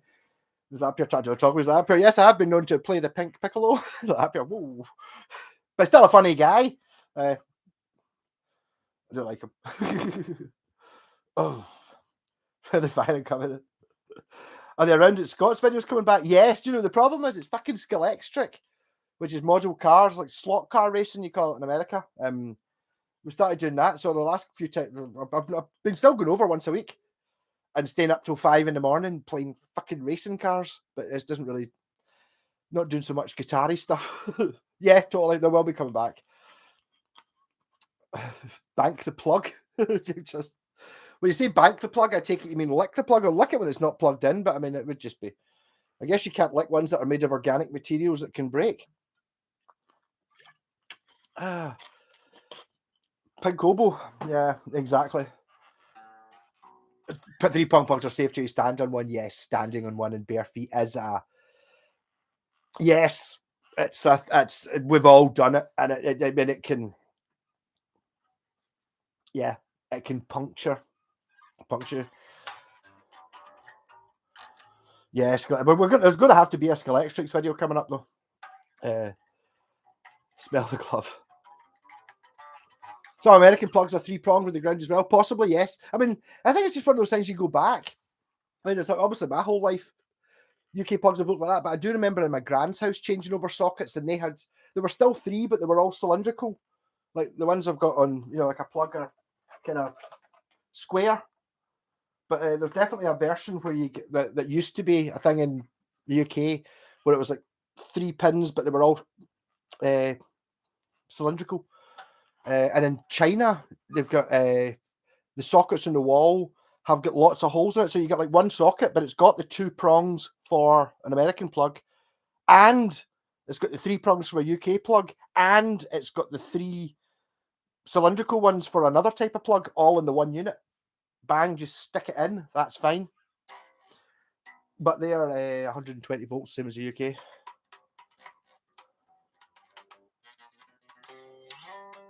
Scalextrics are so expensive now, Tom. They're not. Well, modern stuff. Well, no, they're just not. I mean, I bought another Porsche earlier on. I can't help. I stuck a video up on not a video. I live in a wee village, right? I'm only 2 miles from Lidl, 2 miles from civilization. I'm in this wee village of 3,000 people, which is 2 miles away from Kirky, which is basically Glasgow. Well, not exactly in the middle of nowhere. And there's a village notice board Facebook page, which is my pal Cameron sent to me. So look at this, it's great. And it was like someone selling a DVD player for a tenner or something. Oh, okay, I get it. And it was like the first post I saw was hi, I live on Juniper Drive, and it was like something. I've just planted new bulbs for daffodils for the spring, and something's eating them during the night. Does anyone know what it is that's eating them? And I was like, up here, I like this page. This is my kind of shit. So it's like, oh, every day you get something like that up here. Yeah, I found this jumper, you know, down Kincaid Ways. If anyone's wants this jumper, I put it on top of the fence. That kind of thing. House keys found. You know, it's like, whose dog's this? Why are the roadworks taking so long? That very, yeah. So I stuck an advert up, just go like, does anyone have any Scalextrics I don't want? And I got a reply within an hour. And a wee woman just round the corner, 500 yards away.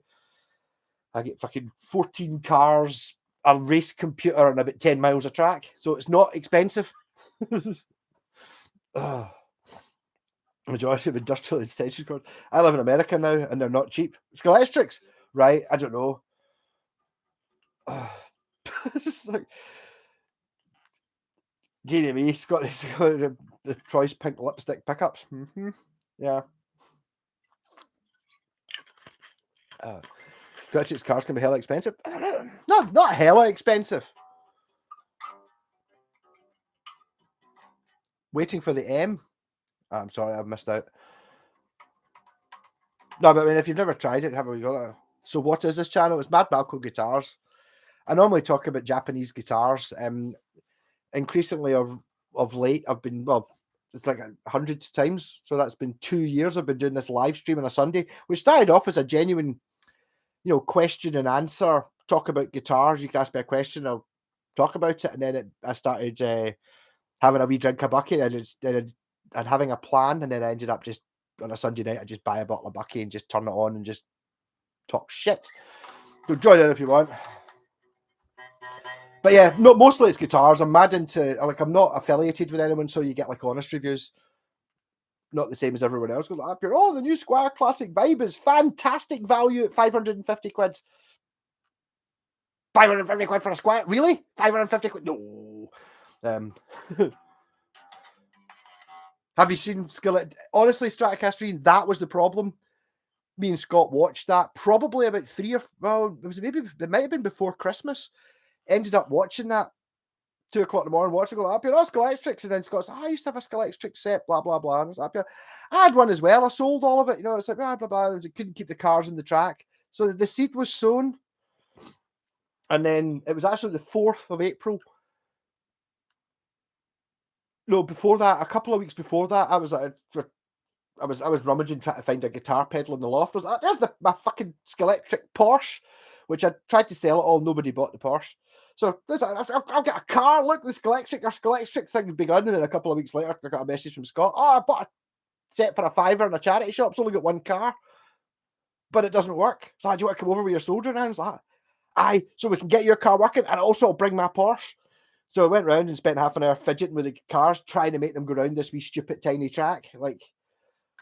And then it was like, the motor in his one was goosting the tire in mine. The tires in mine were goosting. The motors weren't swappable. I was up here, right? We'll look up a motor, and a motor was like a tenner for his car. I was like, up here, right? And I looked up the tires for mine, and they were like a £5. And it's like, right, well, maybe buy like that, and we can maybe race. So it's like, and then there's actually, well, just look on Gumtree. There's a girl in Partick selling a Formula One set for 30 quid. You want to just chip in 15 quid each, and I'll go and get it right now, and we'll be back here in an hour's time with the set. Yeah. We contacted them, and then it was up here. Actually, I was looking at, there was a guy selling electric last week, or a couple of weeks ago. I wonder if it's still for sale. It is. He wanted 70 quid for a big fucking box. Well, it's been on sale for 3 weeks. He's taking 50. Scott's like, I think so. So it's like, fucking message him, blah, blah, blah, blah, blah. Will you take 50? Aye. So that's what we bought. And then since then, we've just gone mental. Oh, it's the best guitar channel on YouTube. Don't forget it. Cheers, Ben. I like that. Waiting. All right. So I thought it was an N and a K, but it's an INT. Okay, that's fine. Oh, there's plenty of time to learn. You're not even looking up guitar channels, Bjorn Biff. I don't know how that works. Yeah, there must be some reason. I do talk about guitars, but I mean, I don't want to be. I hope I'm not condescending about it though.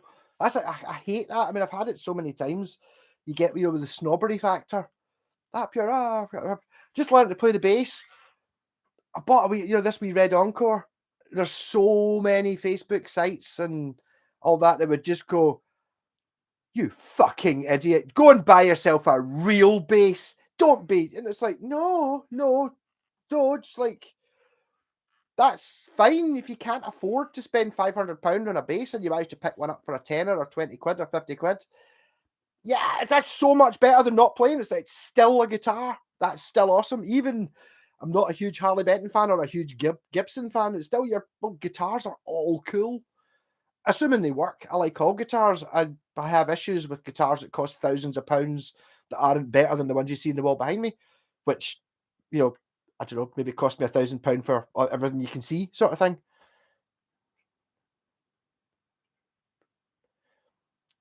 Yeah, within I thought, well, that's not mine. But without that one, everything, all the guitars you can see cost less than £1,000 put together, and every one of them is better than what people pay £1,000. You know, so, yeah.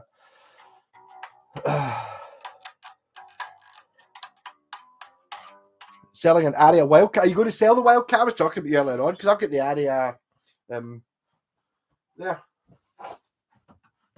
The Wildcat. This is a laser. I was talking about the Wildcat because this is not the same shape. This is somewhere in the Thunder spectrum range, in the Spectrum spectrum, but not a Wildcat. A Wildcat's pointier, but I think it's just 1985, so it kind of sits in there. I like that shape better though. Yeah, but when you're going to be selling that for a price, I mean, I don't even care whether it's a Japanese one or a Korean one. It's going to be better than any Squire Classic Vibe, regardless of the way it goes. Crafton Model 701. Now I was trying to make end of the 60s. Cream of Crafton. I've never heard of Crafton at all, no. If it was made in the 60s, you don't know. It's one of those things. It's like, see the quirky thing I often talk about, like something like that we Dan Electro, or it's not a Dan Electro, it's a Silvertone. It's got flaws and stuff. It's not as real a Dan Electro as a Dan Electro had, because it's not. That really does not want to go and stay behind there, does it? I that's like a good version of your old 60s guitars, because it's none of it's absolutely shite, but I kind of enjoy it. Lipstick pickups are fun. I mean, this guitar's pure shite. I've tried to play that Slayer album and it didn't do it, and it's like,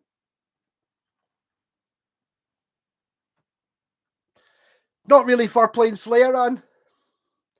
Whereas I tried to play a Strawberry Alarm Clock number on it, and it was fucking amazing. Of course it was. It was perfect for a Strawberry Alarm Clock. I've got 5 guitars, but I'm not guitars too. Yeah, Alex, but I mean, it's like, I'm not saying there was anything wrong with it if you had, but there's plenty of folk like yourself who've got 5 guitars and they bought a £2.5 Gibson Les Paul, a £1,500 Strat. Do you know what I mean? And it's like, you've spent 5 guitars, you're less than £100 each, and that's you getting them, buying them, and then getting me to set them up so they play like a Formula One car. And what are they worth? Now that I've fixed them, they're worth more than what they were when you bought them. So you've got your 5 guitars, you've spent less than £500 all in, and you're easily getting £500 back from them. Why have you not got 5 guitars? Would be my question there. You know what I mean? Yeah, catch you later, Ian, and enjoy your 5 a.m. start. That sounds like fun. But crank that tiny tenor. I bet you it's amazing. Oh. Banjo could have the same issues. People say a real one's got to be. Yeah, but I mean, it's like, I'm not saying that like a 1,500 or a £1.5 banjo doesn't sound better than like a couple of £100 one that's set up properly. Of course it sounds better, but it's only going to sound 10 or 20% better. And if you've never played an instrument, you might not like it. It's like, what's the point in spending £2.5 on a Gibson Les Paul when you're just strumming chords? You're not going to know.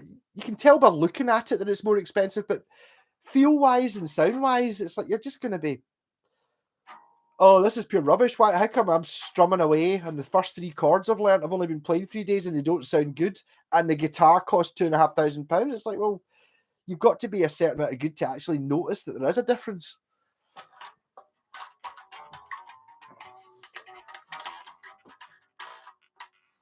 I do actually have, Bjorn Biff, I do actually have a banjo, but I gave up on it. I bought one, I think it was 20 quid. It needed tuners and set up. So it's like, you know, the neck and the body and all that. Most of the bits were there apart from the tuners.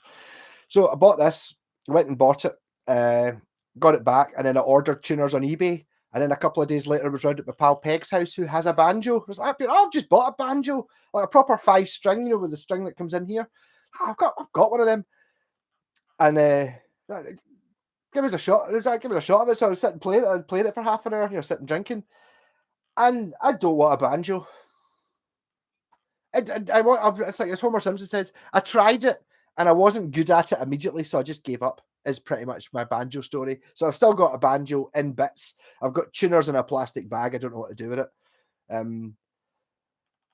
I don't want to be crap on the banjo. I want to be able to pick it up and go. I want to be able to do that. I'm not really interested in that whole try to play guitar chords on it crap, but you have to do. I just wanted to already be amazing at it, and I didn't. A session player I follow in the States, Tom Burkovic, was playing a 6-string banjo. It was pretty cool. That's I've never actually had a shot of it. My pal Gav's got a. He decided you either call it a gitjo or a banjitar. He chose banjitar because that sounds cool. But basically, you've got a banjo, but it's tuned like a guitar, and it's got 6 strings. So yes, I get it. I mean, I can. Then everything you can play is already there. Giving up counting my guitars, and I can't play either. Yeah, but you say, Jeff, do you not play at all? I mean, you don't need to be good. Fuck's sake. I don't.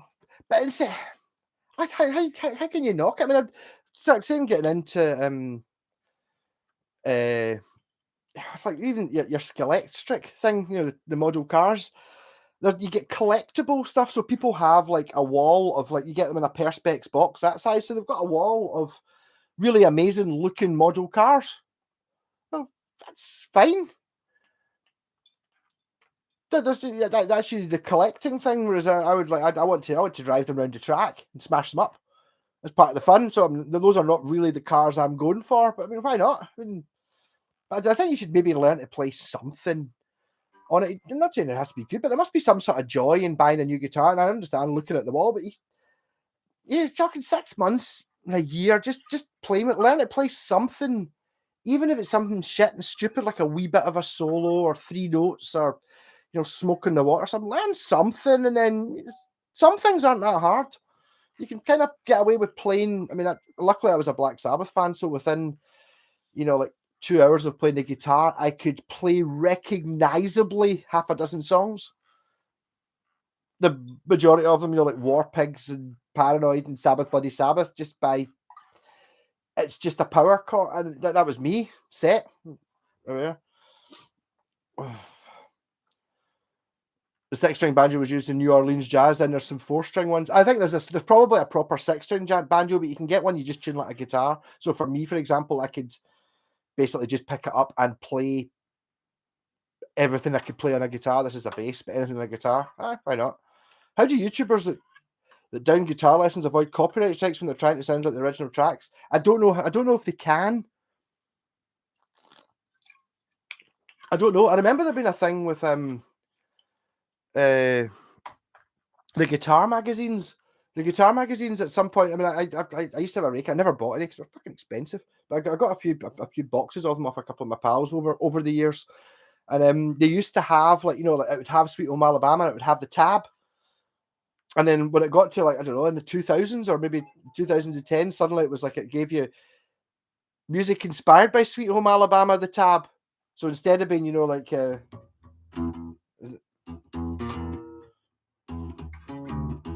I've got a guitar because I should be playing the guitar, not the bass anyway. Someone asked me to play something on the guitar earlier on, which I was going to play. I said I'll play it when I go back on the guitar. I can't remember what it was. I'm sure it was you, Kitty Cats.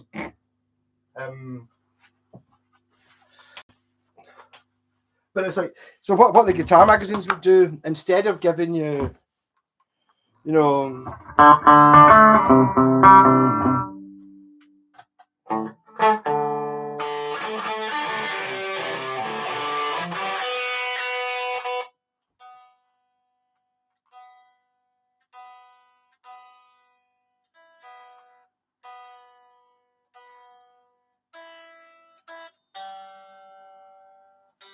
the G.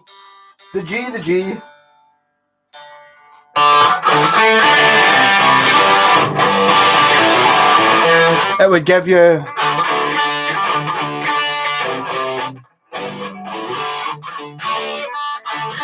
It would give you sort of that. So it was a point of if you could play that, it would go, all right, they've just basically missed out a note, or they've done a bit twice instead of once, or once instead of twice. So I don't know how it works.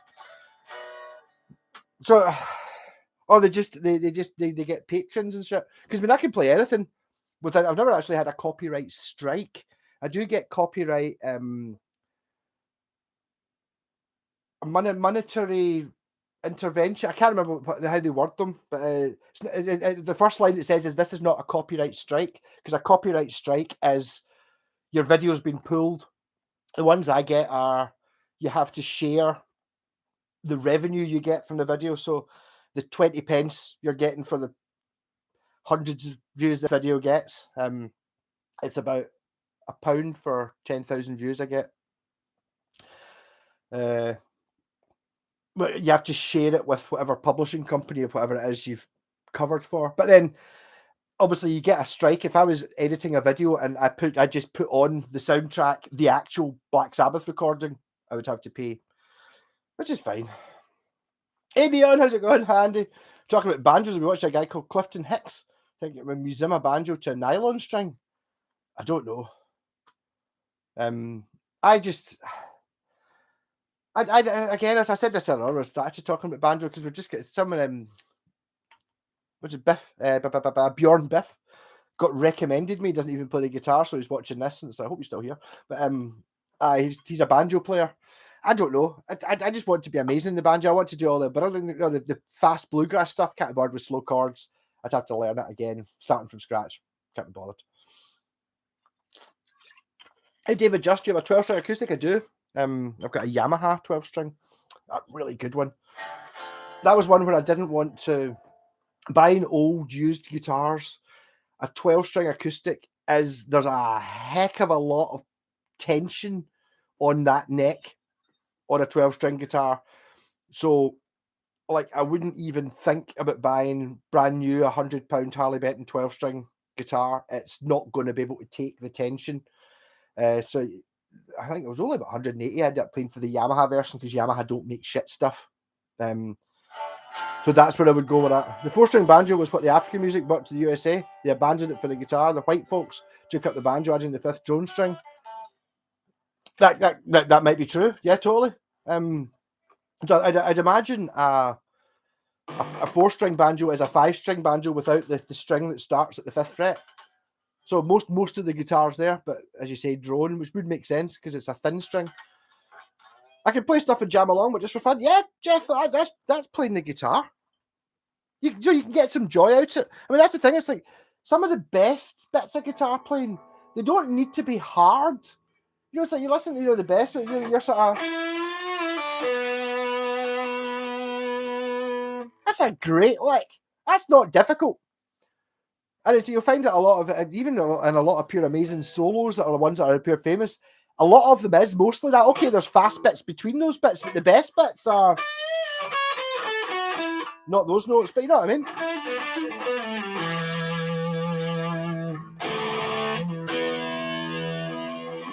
I can't play that many actual solos, but anyway, I'm not good at working out things. I just do my own stuff.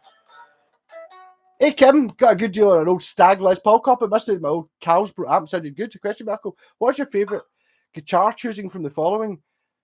Strat Les Paul SG Telly. Oh, what? That's a fucking. It's not the Les Paul, right? So it's not the Les Paul. I've recently been getting.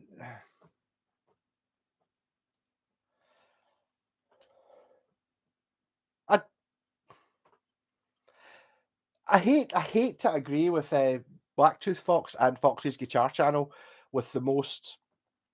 If you had one guitar and you had to have one, the one guitar which would do the most is that. That's a wee bit better, but a humbucker, a Strat with a humbucker and a bridge does the most. If I could only have one, it would be.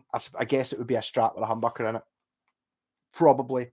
But then you start looking at, does a Strat with a humbucker and the bridge do as much as an SG with coil splits? I don't know. I mean, before I could play the guitar, when I just started getting into music, and then I got into the guitar, the SG was the best looking guitar. So I think the SG is probably the best guitar. I'd want a coil split on it, but I think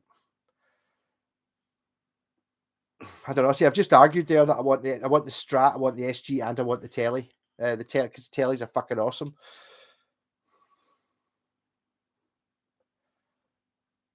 If only could have one. A Telly with a humbucker in the neck. I don't know. It's too difficult. Back in the day, wedding bands played royalties. Did they? I didn't know that. I'm not sure exactly how it works now. I think you can play. Clifton Hicks. That's a great banjo player name. That living large on the White Snake residuals. Game the Matrix and gain financial freedom.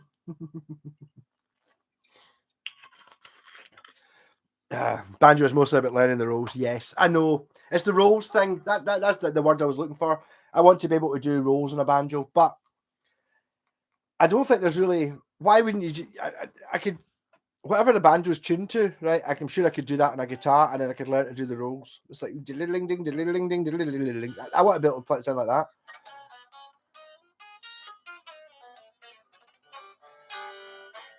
I'm leaning towards the solid body Tellys these days, still at my thin line. Oh, I don't know. Hey, David, just use your advice about the Gumtree Tourer tops. I honestly, my Yamaha acoustic is a 720S. That's probably 10 or 15 years ago, and it was 180 quid. So I still think the best 12 stringer you're going to get under 200 quid is going to be that Yamaha or something round about that. Maybe not new, maybe get one that's a few years old. But I would just go for the Yamaha. Or if there's maybe an Ibanez one. I don't really know that much about Ibanez acoustics, but Yamaha acoustics are the best. And again, I know it sounds contra. See if it's got like binding and fancy inlays and it's like a pure amazing sunburst finish and all that stuff. All that stuff costs money to do, right? So if it's really plain and it's the same price, that money that instead of putting in binding and fancy inlays and gold stuff was used on building the guitar so it worked. I would also try and find one with a solid top. Just if you're looking at the £200 range, I might even sell you mine if you're actually just give me a buzz. I'd just sell mine. I've never used the fucking thing. Thing's still white. It's like my pal bought one, but 2 weeks before it, he bought an acoustic, a 700. It's the same model, apart from his was a 720 SCE, which was single cut electric. Mine was a 720S 12. And I put electrics in it, so it's all electrified up and stuff like that. I did myself. I bought a brand new guitar for 200 quid and then cut a hole in it that night to stick a pickup system in it, piezo in below the bridge, microphone in the back, and a sound hole pickup, like a 3-way pickup thing. But his one, and we're talking the last time I saw his was 10 years ago. His one had gone a lovely golden brown color. Mine was still the same color it was because it stays in a hard case.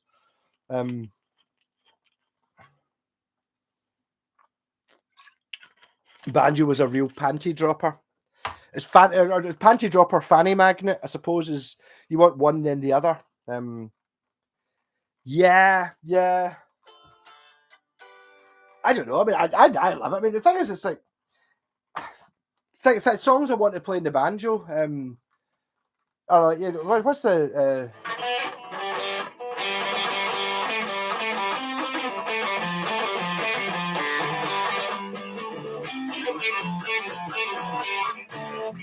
by Crosby, Stills, Nash and Young, and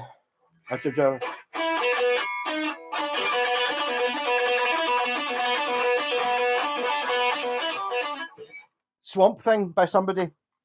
Ding ding ding ding ding ding. There you go.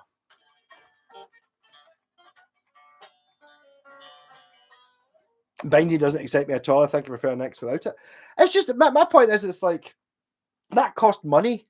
So if you're paying, your example was £200 for a guitar, and it's got binding on it, and it's £200, I would rather that in that £200, instead of putting binding on it, which obviously involves extra routing and extra work, they spent that time and money on making the frets better or inlays. You know, I would rather they spent that money in making the wood that they made it out of a little better, or it's like, it's where it comes in.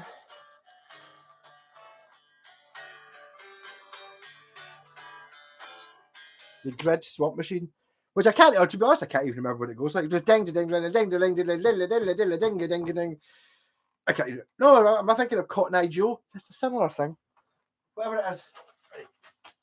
Fat Growly time. Oh, like about serious about a hard case.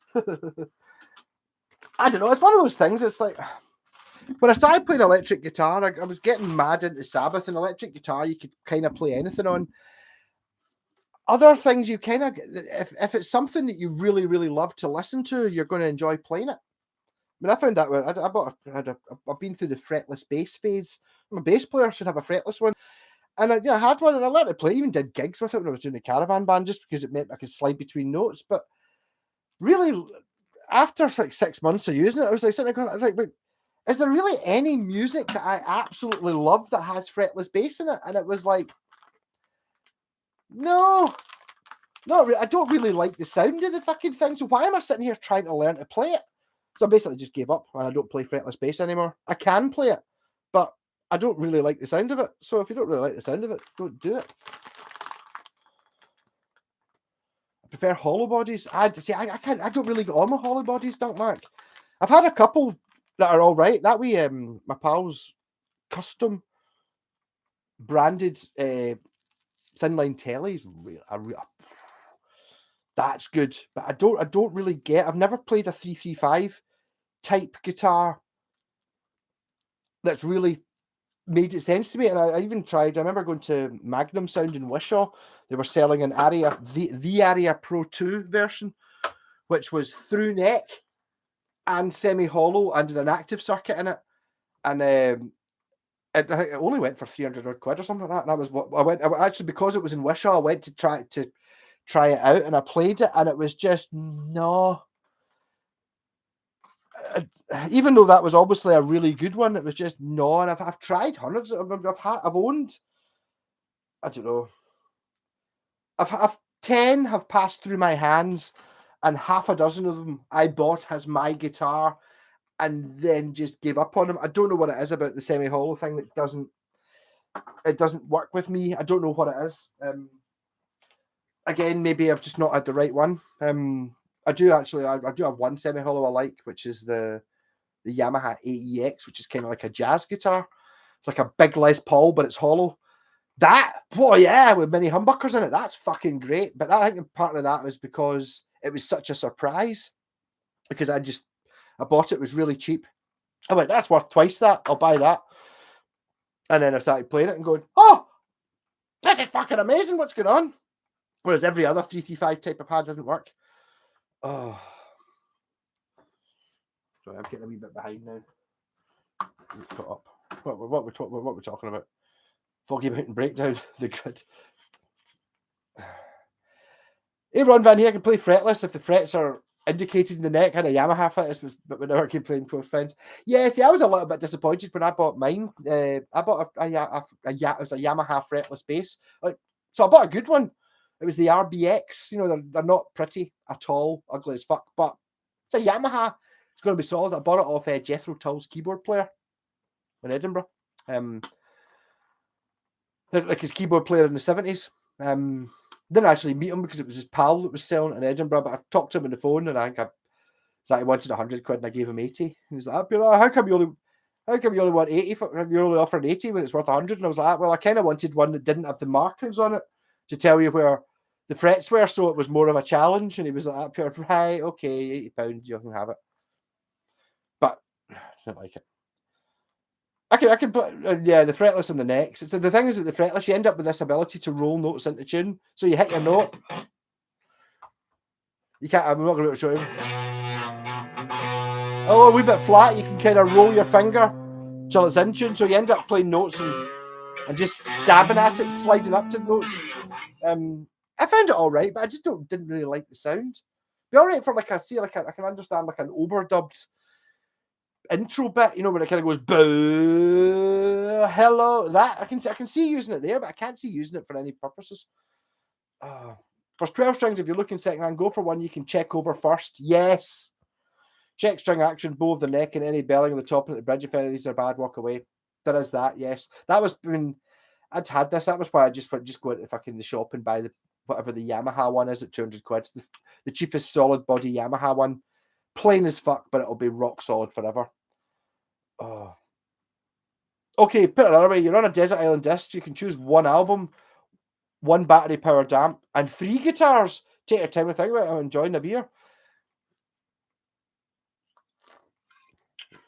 One album. Well, I don't know. See, that's what the thing is. If you've only got one, my favorite album of all time is Black Sabbath Sabotage because it covers the most ground.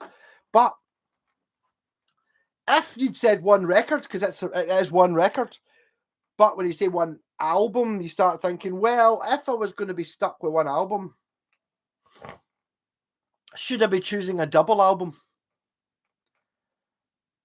In my head, cycling through all the famous double albums, Tommy, Quadrophenia, White Album, Physical Graffiti, The Wall. The album is Black Sabbath Sabotage. The 3 guitars. See, if you'd said one guitar, I would have had it nailed, because if you'd taken me away with one guitar, that one guitar is my double neck destroyer, because it's a bass and a guitar. So do I take that? One battery powered amp. What kind of battery powered amp is it? Is it like a proper PA? No, the battery powered amp is the wee fucking orange thing. This, it's not the Black Star Fly. Fantastic, sounds like a real amp. This wee crap thing that fits in your belt. Love it. It's only got 2 sounds, sort of clean and quite quiet, or just fucking fuzz and loud. So that amp. Have you got infinite batteries? Maybe I would probably do Black Star Fly for the amp. Well, no, it's a power in the silence. Oh, it's difficult. It's difficult to think about. And then I've got 3 guitars. Or 2 guitars and a bass. A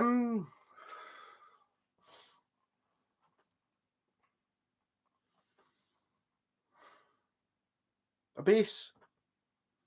Just be the wee red bass. The wee red bass or the Aria Thor sound bass.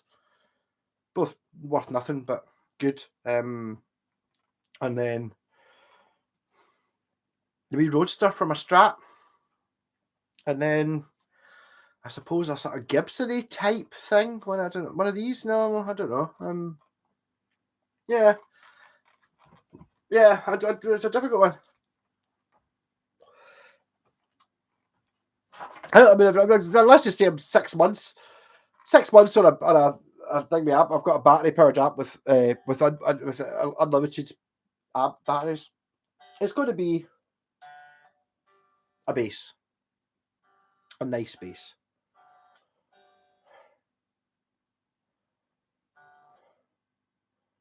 Would I get an acoustic and an electric? I haven't really played acoustic that much, but it would be quite handy not being able to not having to plug it into the amp.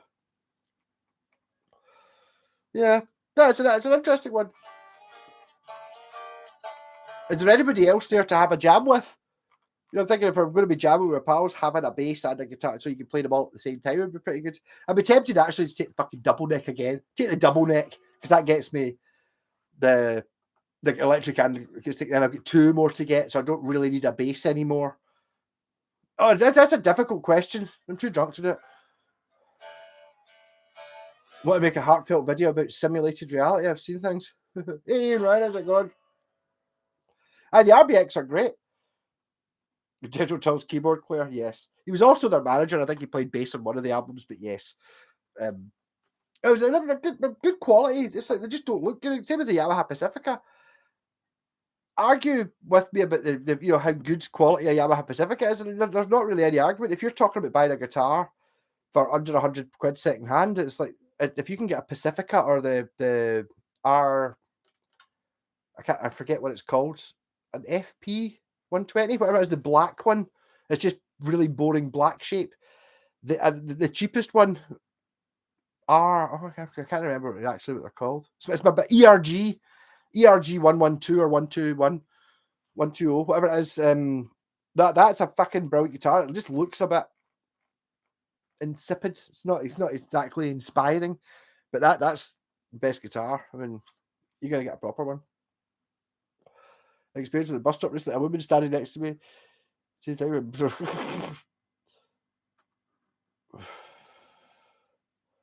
Okay. I do like the RBX 374. The indents and pickups stop your sweaty thumbs up. I've got an RBX 4 something that's got those pickups you're talking about. Classical jazz using a fretless bass, a stand up, obviously. Oh, there you go.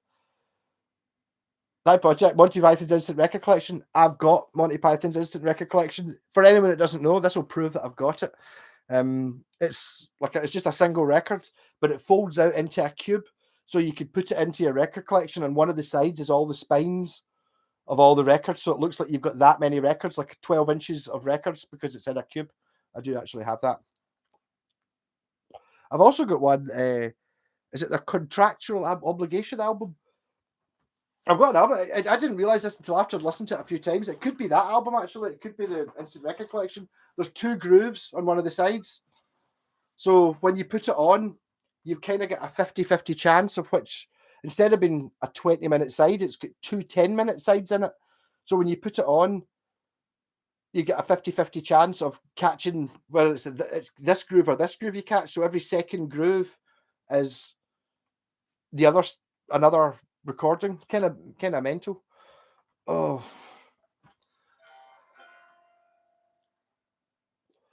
Stewback Trust Rod fits for your Flying V, fits so perfect, brilliant. And to be honest, I think if you're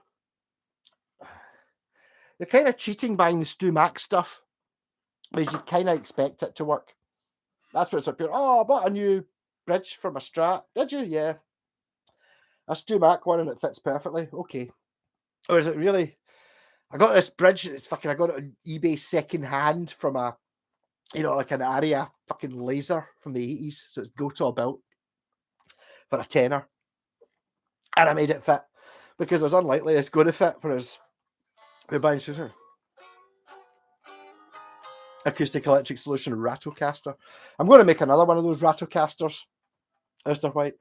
I'm just going to steal your term and not give you any thing from it. Actually, earlier on, there wasn't very many people on when I started off. I sold the green Westfield one.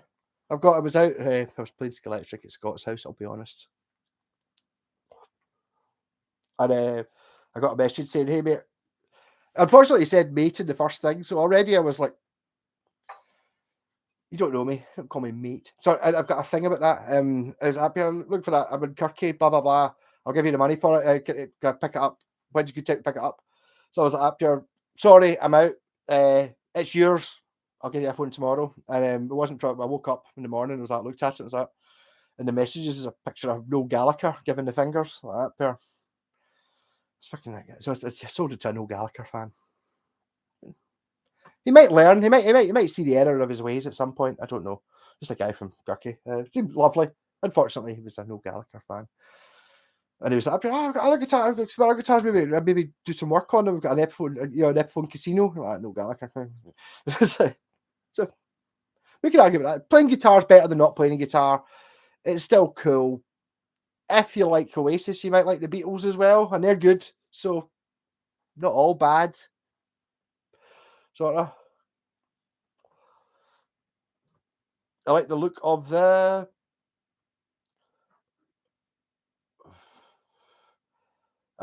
Pacifica, same shape as a cork. For battery power, somebody must make a solar-powered multi-voltage power bank. You would have thought so. Yes. Three-sided album. Yes. I've got a few Monty Python ones, but I just remember the Instant Record Collection because it folded out. There's one. Some of the other ones. One of them not come out with. It's got like cut out cardboard shit in the middle. I can't even remember. Oh. Yamaha ERG 121 marketplace this week for £40. Yes. I mean, the thing about them is I know there is an element of a guitar having to be sonically perfect, or it plays in tune. The action's not that high. All the notes sound, all of that shit, like the actual mechanical elements of a guitar. And the Yamaha ERG 121 does that. It's got all the things are better. I mean, it's better than the cheaper Squires or Epiphones by miles. It's because it's just better at that. But it's not particularly striking. It's kind of, I didn't like this better. This shape, it's got a 3-side headstock. That's interesting.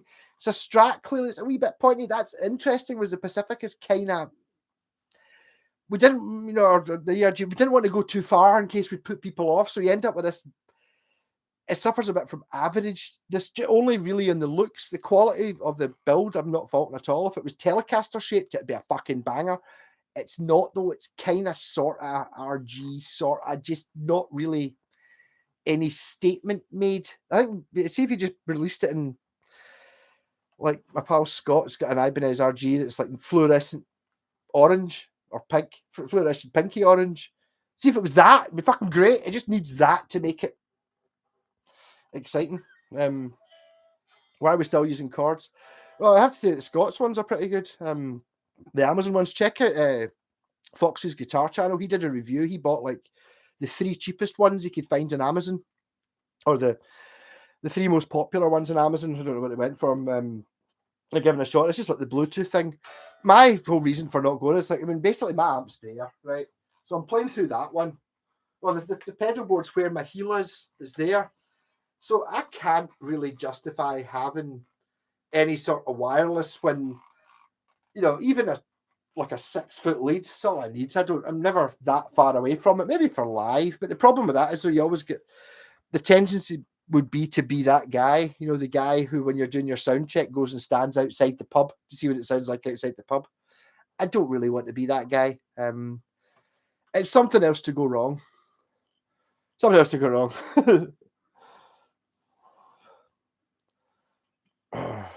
Yeah, that great chat. Yeah, they are totally. They collect 3 LPs, very eclectic. Oh, you get you get 3 LPs. No, the Monty Python's like a 3-sided record. It's only one album, but it's just that there's 2 grooves on either side. I was watching. My pal was into the Super Furry Animals, which the idea of it pure works. It's just that the music doesn't quite do it for me. But they had he bought a record of theirs, and it was like the second disc only had 1 groove on it in the middle. So it was like a loop, like I don't know, like a maybe 20-second loop. So basically, when you put the record on, it just played this loop because it only had 1 groove in it. That was pretty cool. And on the other side, the groove played from the inside out the way. You know, that sort of shit. Why not do that? I mean, it can't be that hard to do, but I thought that was really cool. I didn't really like the music that was on it though.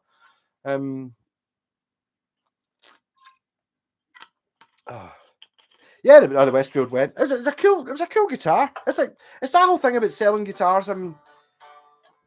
I got it off my artist pal. I bought it in a car boot sale, and I was like, up here, no, it's like that's too good to be chucked. You know, it's like to be painted on like that. Like, keep it. And whoever the guy who bought it, it's like I'm just looking for good camping. I don't want to take my, you know, my £400 Epiphone. You're like, well, totally, but it's a really good guitar. I just hope he gives it a good proper blasting, because the only thing really the issue I had with that guitar was it was a bit apart from being a bit out of focus. Focus on my hand. Again, I'm sitting there going, is it the Bucky or is it the actual not being in focus? Go on, focus. Yeah, hand. See now, crystal clear. Basically, the whole thing was because it probably hadn't been played in 10 years, I could tell that, see, after battering it for an hour, an acoustic song, all the dust and shit will have come out. It'll have had a couple of tunings, and I bet you it's fucking great, and I bet you it's as good as its £300 Epiphone. But, you know, don't mistreat it, but it's not pure the end of the world if it gets scratched or something. You know? Solar power pack for being the northeast of England and for Scots. Yeah, well, solar can be done. I mean, I bet you could I must be able to fit a solar panel to my favourite amp, this wee fucking thing. Because this wee thing, I mean, it's still got the same battery in it that was in it when I was at download. I don't even know if it was a new battery that I put in download last year, and I've been using it all over the place. Took it camping, and it's like, I do have a spare battery. I'm not letting this one go, though. It's like, see, when you put it on your tongue, it doesn't even tingle that much, but it still fucking runs. So, I mean, it can't use much. So, I mean, really, I think you're talking about any chargy thing that you could just stick on this, because it's so few watts. GT 1000 is probably not 1,000 watts. I think you could probably run something like that, to be honest. And again, with your wee battery powered amps, that goes loud enough to drown out anybody playing the acoustic if you're playing bass or lead guitar, as long as it's fuzz bass or fuzz lead guitar. It's only got one sound. It's not brilliant, but it's usable, and that's all you can really ask for. Oh. Wireless headphones. I think you must be able to get wireless headphones easily, man. They must be dead easy to get. Can't find B flat in the fretboard. It's a conspiracy, man. That was a Homer Simpson's band. So what you do is if you just play a B and bend it, you're laughing. Don't fret, Mr. Whitesick. Alan Holdsworth took it to the grave with him. Somebody else mentioning Alan Holdsworth. Kenneth is like just Alan Holdsworth. It's like pure. Basically, this is to the Ibanez RG is to the Steve Vai Gem. This is to the Alan Holdsworth AH10. So Alan Holdsworth designed a guitar to be built by Ibanez. This one, and Ibanez went, "Oh, that's great. We'll make your guitar. That's fine, £1,500. But we'll also make a slightly cheaper version, which doesn't have aircraft grade aluminium. It doesn't have your signature pickup in it. It's just got a Super 70 like what Van Halen used. And it doesn't have an ebony fingerboard, but apart from that, it's the same guitar." Yeah. But I mean, I don't understand Alan Holdsworth. I'm not given any preconceptions that I can even begin to play anything he plays, but I can appreciate its utter madness, and it's amazing, and he's an absolute mega super genius.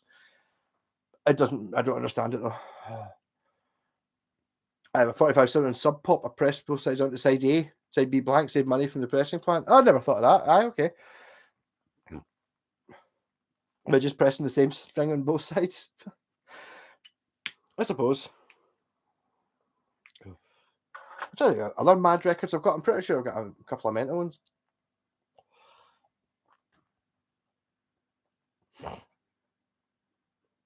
John Cooper Clarke single with Splat had censored and uncensored versions. Well, why not? I mean, these things can't be difficult to set up, and it makes it a little bit more interesting. So why not do it? The fun of having vinyl. I've not been in vinyl. I managed to get on CD just maybe about a year, 2 years before you could buy a CD recorder for your computer. So I've never been in vinyl. I would like to be in vinyl. The problem with CD was as soon as it became possible to buy a CD burner, it became, oh, you're in CD? Well, that's nothing special. Whereas it was the first CD I was ever on, it was still a thing. Your CD was the format. This is what, I don't know, what, 2000, 2001, something like that. I was 21 in that band, I seem to remember. I remember having my 21st birthday on and having haggis at the drummer's house. So 78 to 1999, round about then. So yeah, the MP3s and all that shit wasn't really a thing. Handicap, I like pronounce aluminium correctly. It feels refreshing. Yeah. Oh, there's a few things. Yes. Aluminium. Yes, as opposed to aluminum. And it's like, but it doesn't say aluminum. Yeah. We can argue about these things. I don't know. I was watching I read an interview in a magazine. This is years ago about there's a band called Living Colour who I don't really know who they are. They're a kind of musos band, and they were like they had this great idea. We're going to put, instead of spelling it Living Colour, we're going to spell it Living Cull Hour, because it's like OUR, because it's our living. Oh, it's pure deep in it, and they came to Britain and they're like, here, oh, that's how you spell colour, is it? So it kind of didn't work. Up here, yeah. What's with the name? Up here, all right. It was meant to be like Cull Hour, as in hour. No, it doesn't. It's not there anymore, is it? Kind of bizarre. But yeah, I think that's the worst one. Was it eggplant? How'd you get from aubergine to eggplant? Don't know, but you do. Buddha Records Bubblegum 45 did the same song on side B, but reversed and registered 2 copyrights in the same song. Why not? Catch you later, Bjorn. Cheers for joining in. I think it's Canada spells it colour as well. Possibly, yeah. I don't know. Well, that's we spell it colour. That's a COLOUR. Which it doesn't. What was the thing? There was a word recently I was getting that was wrong. Practice. In the Scalextric thing, there was a button for practice mode on the race computer, and it was PRACTISE. was like, it's a CE. That's not right. I've fallen into the American spelling where to practice or a practice in American are both spelt with a C, whereas to practice, because it's a verb, is a C in English. But if to practice, a practice is an S because it's something you've done, whatever that means. So it gets confusing. Yeah, they don't make it easy. I struggle with some English things are just like night. Why just night with start with a K? What? Stuff like that. Silent letters are just there to piss you off. Things that are hard to spell. It's like, what's the point in things being hard to spell when it doesn't have to be? Surely part of the process of writing shit down is to get somebody else to understand what it is you're saying. So if you're changing words and stuff, I don't know who decides these things. Kind of crazy. Ooh. I'm trying to think of other mad records I've got. I don't know why they didn't do it more. I know there's the Beatles at the end of whatever starts at Sgt. Pepper's. It's got a note. It doesn't have a closeout groove, or the closeout groove, which normally just runs until your record player's auto stop comes up, just plays a whine or something. There's bits like that. I've got a Caravan record called Blind Dog at St Dunstan's, which has got a skip in it, as in you're listening to the record. It goes, na na na na na na na na na na, and you're like, up here, it's got a skip. But behind this, now it's got a synth going during it. So I'm like, I've stood up because this is skipping.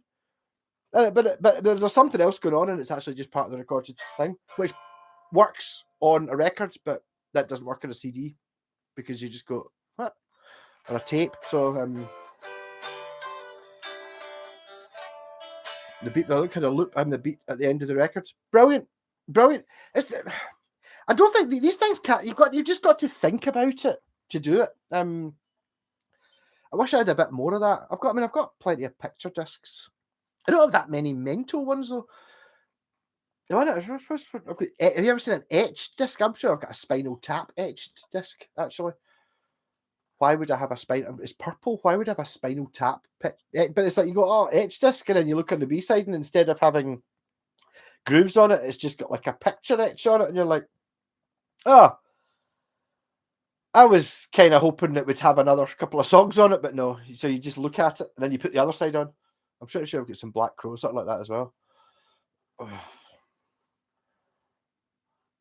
I put an intentional skip in a song recorded, obviously digital recorded. Yes, I think it can be done. Mark, yeah, totally. Yeah, there is Nanu Nanu at the end of Highway to Hell. Yes, wee sneaky bits that are in there. Actually, the first I'd never heard of a secret track or anything ever. I know that there was lots of folk have done it in CDs. I remember the Stone Roses did it. Once you let the last song run, song 10 or 11 or 12 or whatever it was, it just kept going, and then it went right up to. It just cycled through right up to track 99, and then track 99 had like someone screaming or something. So all that shit was there, but the first one I ever heard was at the end of Black Sabbath Sabotage. It's like the song had ended. At the end of the album had ended, is up here standing up and going like, hold on, there's something in. If you turn the volume up, it's got like Ozzy and Bill Ward singing up here. Everybody wants to blow on a jug. We all want to blow on a jug. Apparently because they'd seen in the summer, Mungo Jerry were supporting them at some point, and they did a song where they used a jug and they were blowing on it. So they just did it. It was just like at the end, I'd never heard of such a thing, but it was there in 1975. Oh.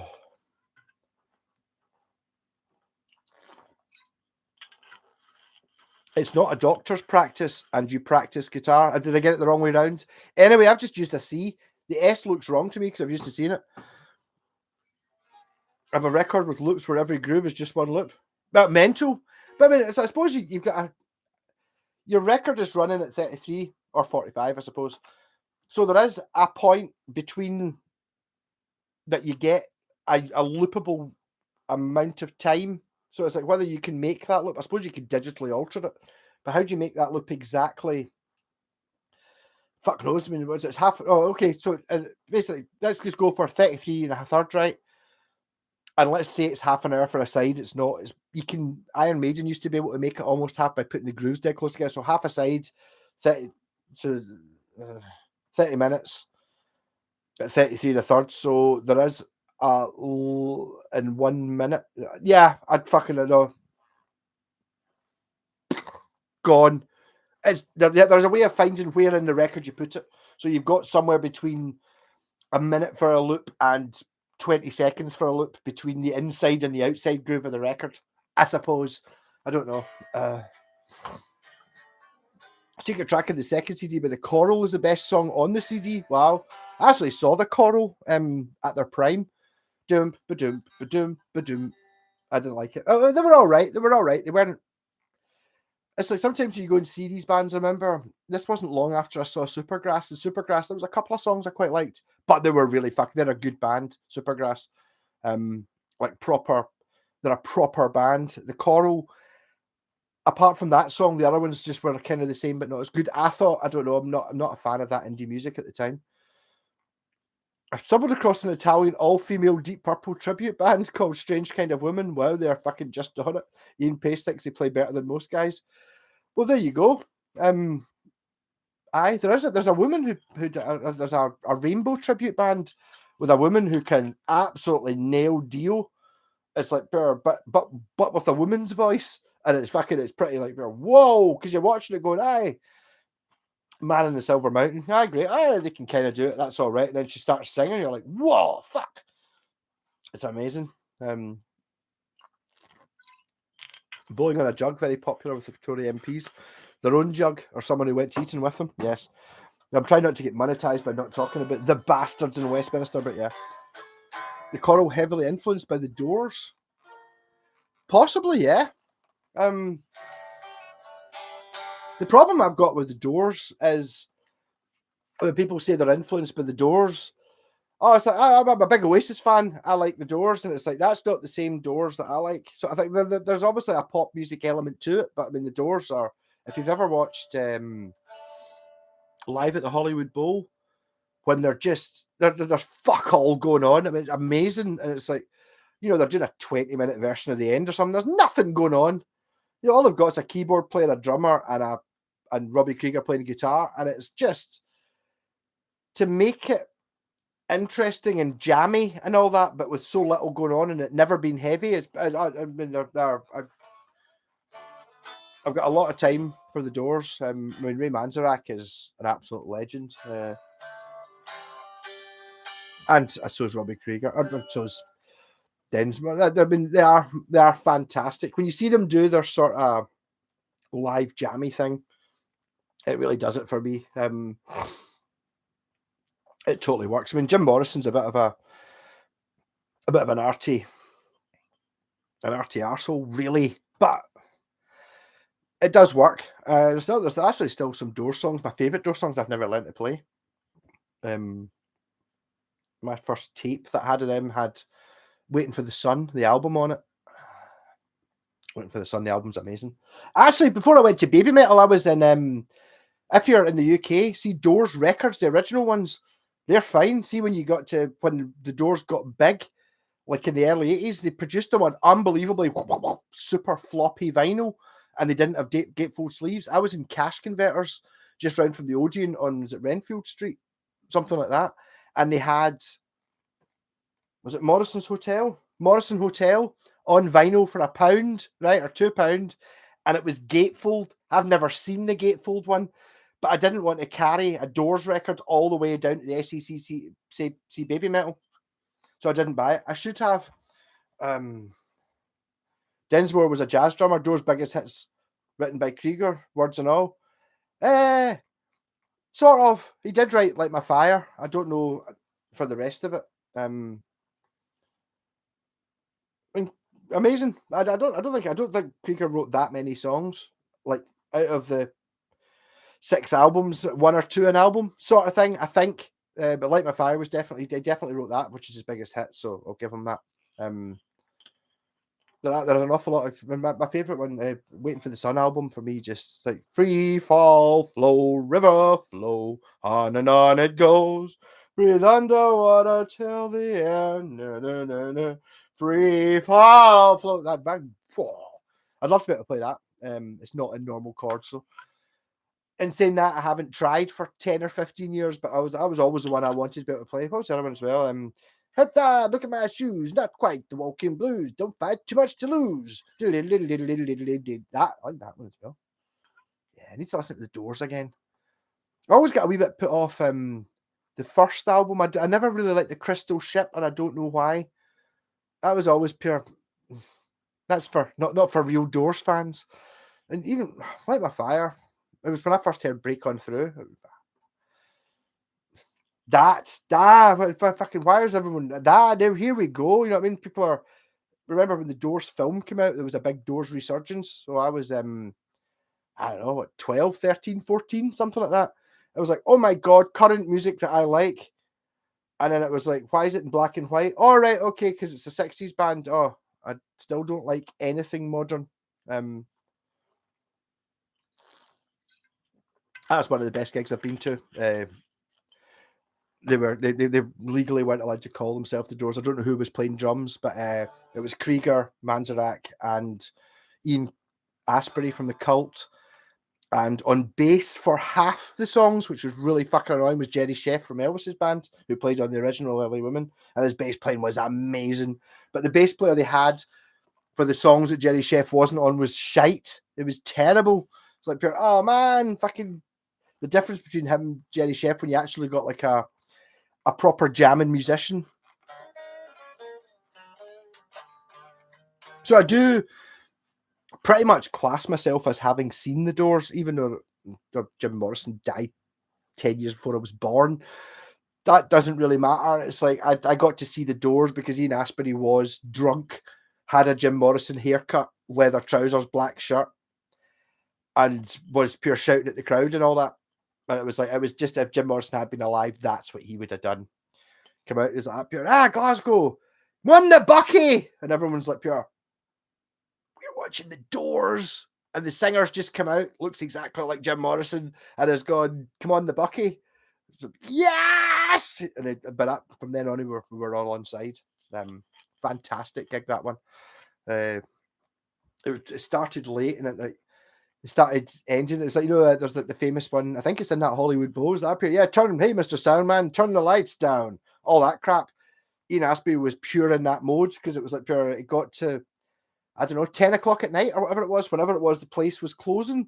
So they started putting the lights on, and you know, I'd be right, man, this is the fucking Doors, man. We've not even played the end yet. What the fuck?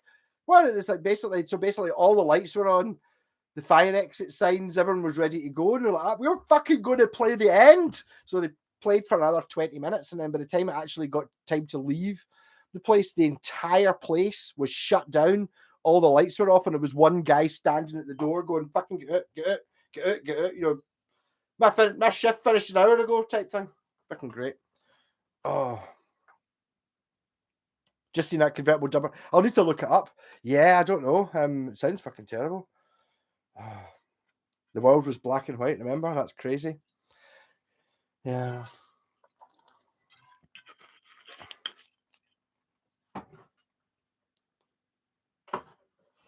But I'll always, the Doors will always have a special place in my heart.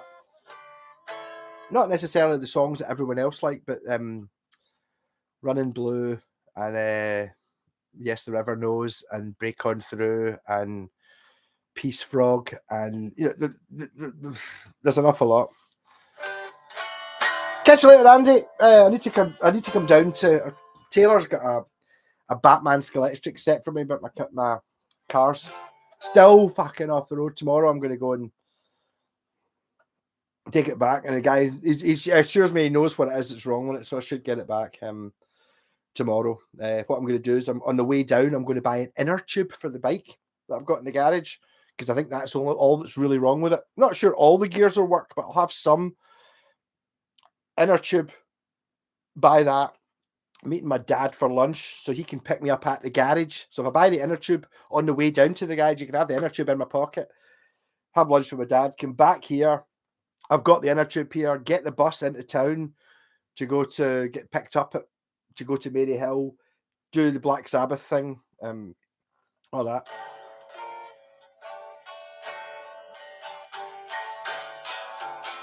Even 90s video footage looks pretty old these days. I can imagine. It's just when it comes down to. I remember the first time you saw DVDs and they were like pure, oh my god, it was pure brain meltingly good. And like DVDs are only 480p.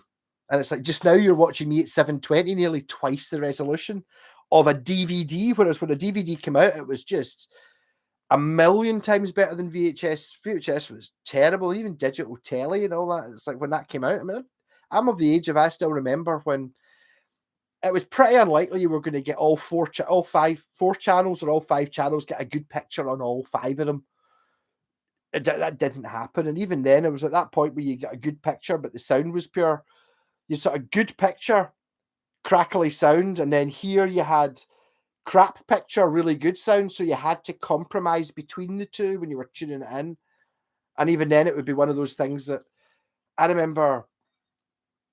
My TV reception, I can't remember which channel it was, when the washing machine downstairs was on, I didn't get ITV or whatever it was.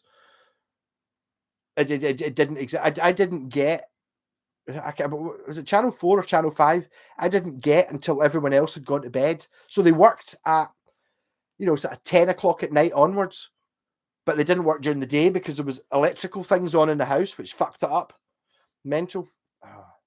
Mary Hill, not sure that's where my aunt and uncle lived. That in Knightswood. We lived next to the Mooney golf course that was featured in Still Game.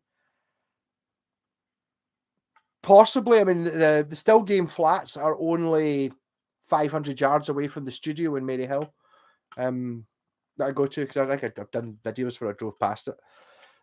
It's literally, you just cross the main road from it and then go less than 500 yards, you can see them.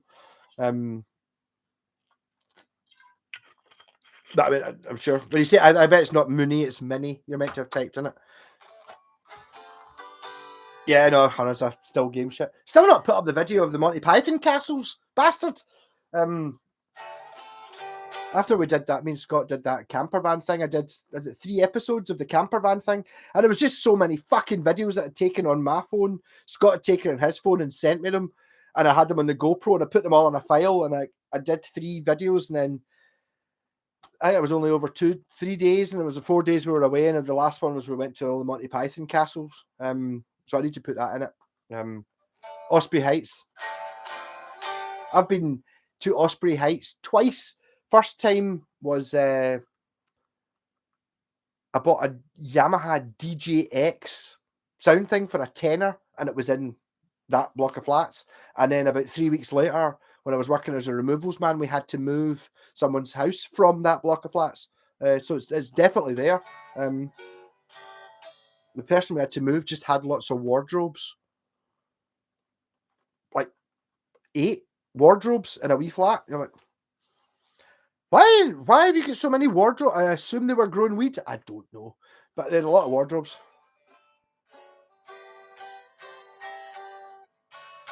Keyboard is one of them. They had the keyboard, yeah. The DJX. My wee brother still got one. I bought him one for doing his film soundtrack stuff.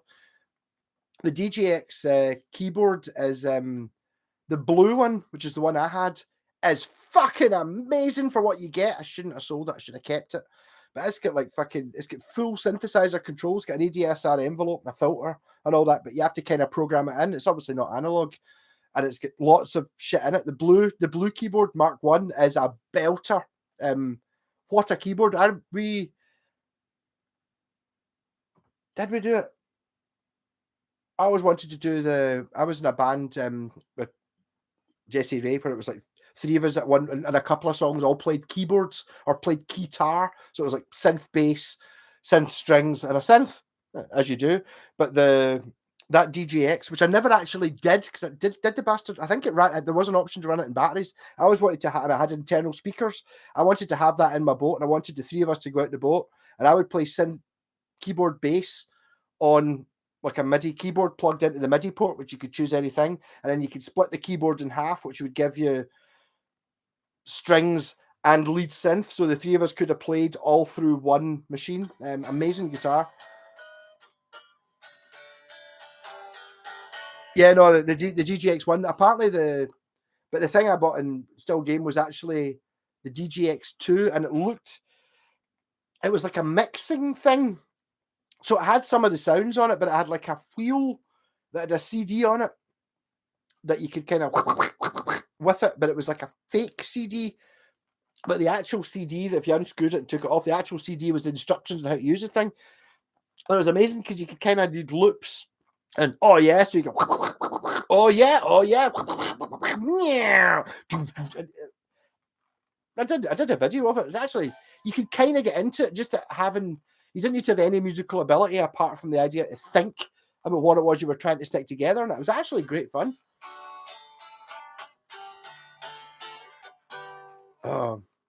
No, the Zebra keyboard's not that. That's the shit one. That's, well, I don't know how shit it is, but it doesn't have all the MIDI functions and all that. It's more of a, no, the Mark 1's a deck. No, the Mark 1 is blue. And it's got a ribbon controller on it. The Mark 2 came in like the deck thing and the keyboard that's got black. Some of the keys are black with white bits on them. Apparently it's not as the same, even though I've not played it. Yeah. When do my fingers stop hurting? If your fingers are hurting, you're doing it right. You'll get there. Just keep doing it. If your fingers are hurting, Alex, what you probably find is you're probably now getting to the point of having played for a few months. You no longer have to hold the strings in as hard as you can to make them sound, which is something that takes a while to get around. You know, the first couple of years is that when you first start playing an acoustic guitar, you have to hold the strings in as hard as you can to make them sound. But the problem is that, see, after a few months, your muscles for holding the strings in have got really fucking strong. So you really just, it's kind of more, not quite resting your fingers on the strings, but pretty much resting your fingers rather than having to push anymore because your muscles have got used to it. They will stop hurting.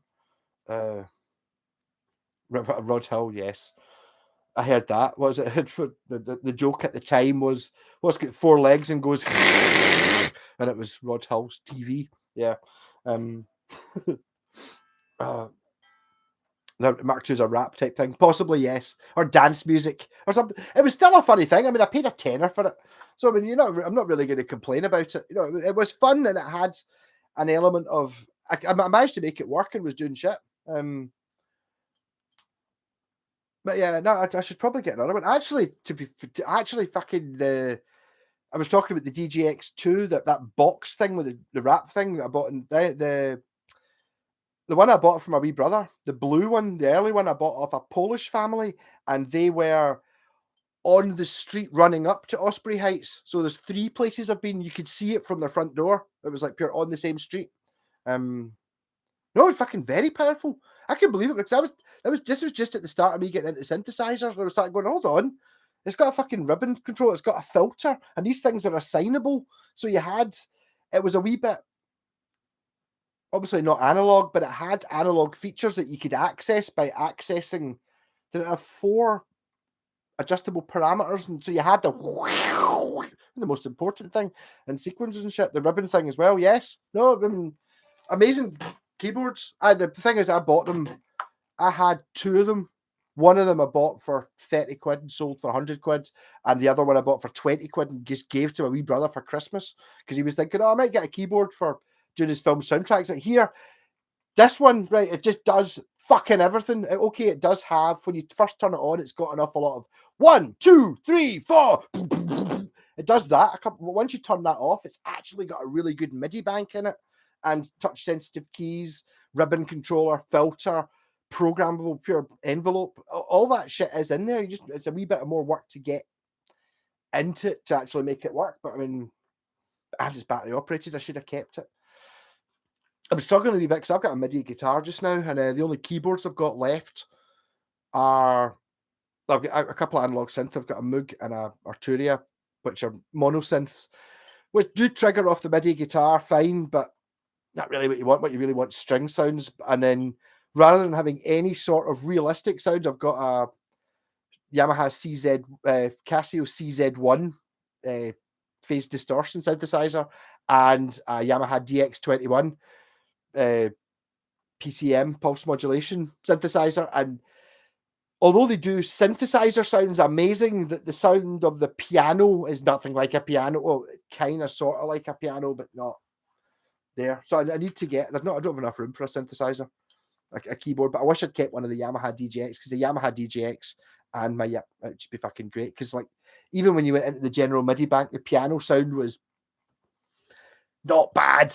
You know, it's like significantly better being sort of early 2000s general MIDI piano than Yamaha DX21 1986. Piano sounded an awful lot more fucking piano-y. Hey Jez, how's it going? Talking about you earlier on. I've not bought your guitar yet, the one that's gonna bring me fame and fortune. But I will.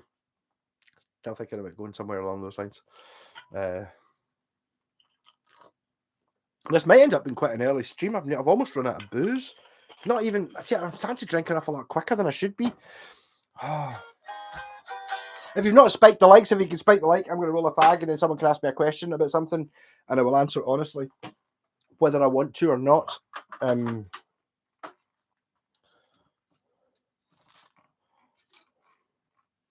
Aye. It's got to that time in it. I just drank. Sometimes the bucky goes down. Sometimes it flows off a well, and sometimes it doesn't. Got a dead DX27 in the cupboard. Blister switch is gone, and internal battery long. Still got one can here. Still got one can. I should have bought cans. I didn't. Yeah, no, the 27 is. I had one of them. The 27 is the same as. Go for some obscure.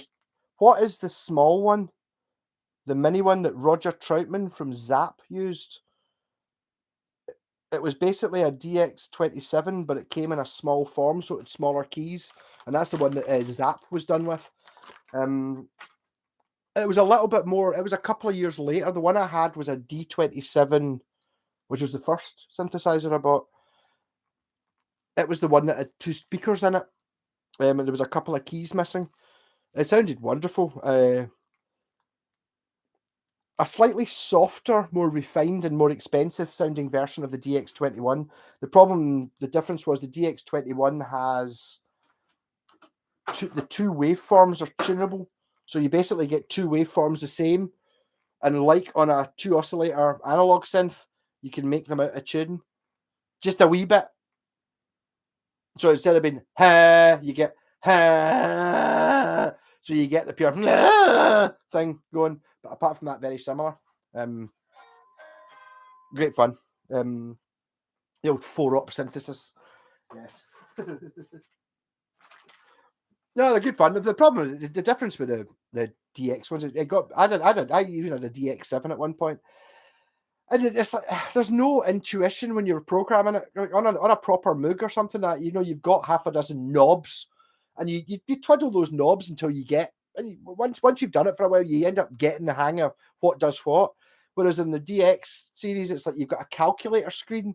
So you go, I want to change parameter 1. You type in 1, and then you've got a value between 1 and 100. 60, right? And then you go, but that's not the same as sitting there going,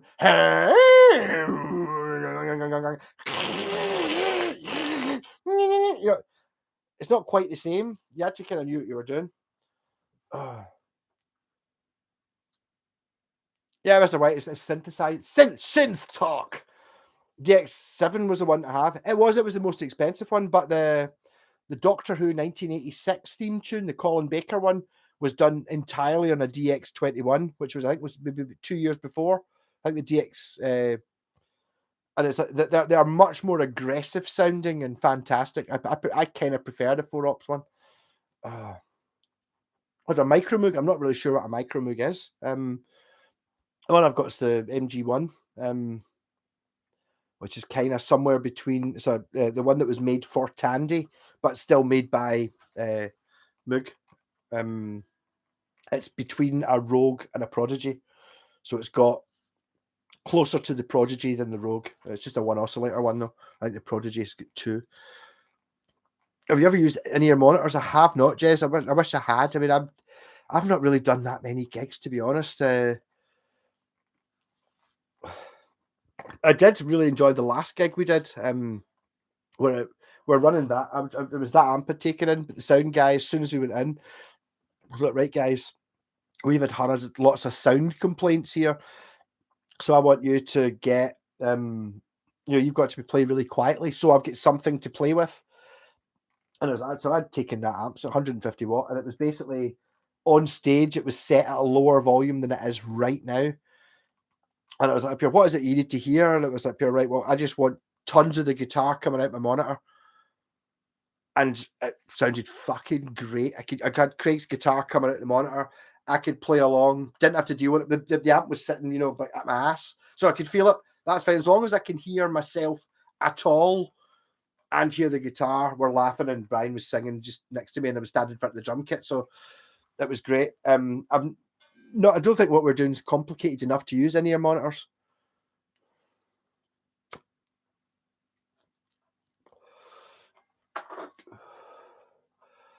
My pal who's a proper guitarist was really impressed with your setups of a budget guitars. I think it's just one of those things that it's like he probably doesn't realize that it's like the same as we all do. You sit there and you think, oh, if you're going to play a gig with a guitar, it's got to be anything less than a Mexican Fender's not good enough. And it's like, no, it's just a case of a properly set up, properly built one, and you can get properly built guitars for sod all. You might not get the best looking guitars. I mean, this is never going to be as much as worth as much as a Strat, because that's not a Fender Strat. It's not. Is it better than any Mexican Fender Strat ever built? By miles, it is. It could compete with any American Strat. Apart from the fact you could argue, well, it's got humbuckers, so it doesn't give you the quite Strat sound. Well, fair enough. Yeah, okay. Any Strat with humbuckers, oh, the headstock's the wrong shape. Yeah. But don't look at the headstock. The next difference. But I mean, it's just, there's a lot in it. There's a lot. It's not so much snobbery. It's just you just assume that because it's cheap, it must be crap, and I don't think that really works. And again, it comes down to the guitars you've got, Alex. It's like, okay, I would gig any one of them at like an acoustic jam or something like that, but because I've been playing for ages, I would. I mean, I'm not saying it's not as good as the Japanese guitars. They're not as good, but they're still totally playable.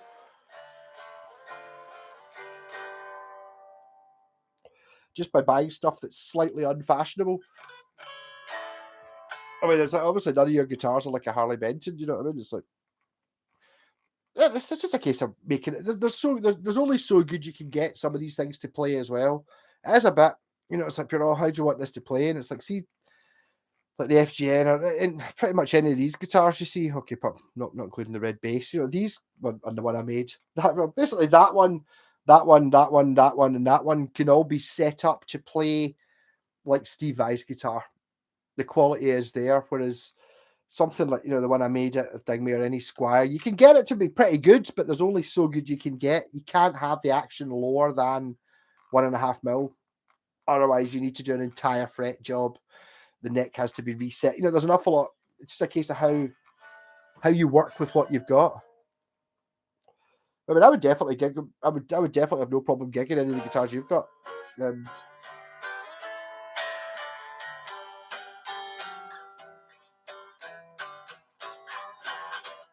But he also likes Harley Benton. Well, I don't know. The problem that you always get, Alex, with the Fenders and Gibsons is, I mean, I've played so many, and there's so much of a placebo effect, like a comfort factor, and going, I've got a Gibson Les Paul, therefore it's amazing. I know it's amazing. I don't have to worry about whether it's got high action or it buzzes. I won't hear that because I've spent £2,500 on a guitar. And in reality, it doesn't work that way. The problem is I'm really critical of a guitar that costs a couple of £1,000. I mean, something like the FGN there, RRP's 550, something like that. So that, if you're looking at a guitar that's £1,000 or £2,000, it's got to be better than that by a good fucking chunk. And unfortunately, a Gibson is not better than that, or a Fender's not better than that. It's for any sort of similar money. There's a lot of musicians out there limping along with worn out, badly set up gear. I've been there. Yes, I know. I totally get that. The thing is that, see, like take a Gibson SG, right, and an Epiphone SG. If they're both set up equally as badly, the Gibson will be better. It's playing nothing like the way it should be, but it'll still sound like a Gibson. It'll just be much fucking harder to play, and you'll have to not play some notes because they buzz and all that. Whereas you can, if you got like an Epiphone one and fuck it up and set it up properly, it would be better than the Gibson. That's when I first got my Gibson. It was like my Epiphone was a better guitar. I didn't know how to do truss rods or any of that shit. The Gibson sounded better in the studio through a massive Marshall because it had better pickups. But the Epiphone played so much better. It was just, I didn't set it up. It just, by random chance, happened to be better set up when I got it. But there's so many folk that limp along with bad guitars. But then the thing is, you get used to it. I was talking to this about Scott a few months ago. A guy, he was playing a gig with a guy with a Telecaster, and it was the same Telecaster been playing for 20 years. So he was totally used to it, and something went wrong with it. Like, have you got? I don't have a spare guitar. Have you got one I can borrow? And Scott lent him a Strat, and he was fucking all over. Because he was only used to playing the Telecaster. So suddenly, when you move on to a Strat, the scale length is the same, but the cutaway's in a different place. So you're used to going, and the next stopping you, and it doesn't. You end up, and it becomes a pure chaos. It's always more fun to get into, to be able to play more than one thing. Same as driving cars. I always say that as well. You know, it's like if you only ever drive one car, it becomes very difficult. If someone asks, Pierre, can you move my car? And it's like, Pierre, I'm only ever drive Pandas, and now you're talking me to drive like a big BMW. It's like, oh, that's going to be difficult. Now I've driven that many cars that giving a shot at that, it's like once you've done two corners and one slowing down, you're like, right, fine. It's when you get to the first junction, oh, where's the indicators? There we go. Right, you just get used to it. I'm an old lad, like all horror professional stuff. They're all right. I've never come across a horror professional that was pure amazing, that was at the Japanese level. But if you're comparing it to what a modern guitar under 500 quid's like, yeah, totally in there. And you're not paying 500 quid for it.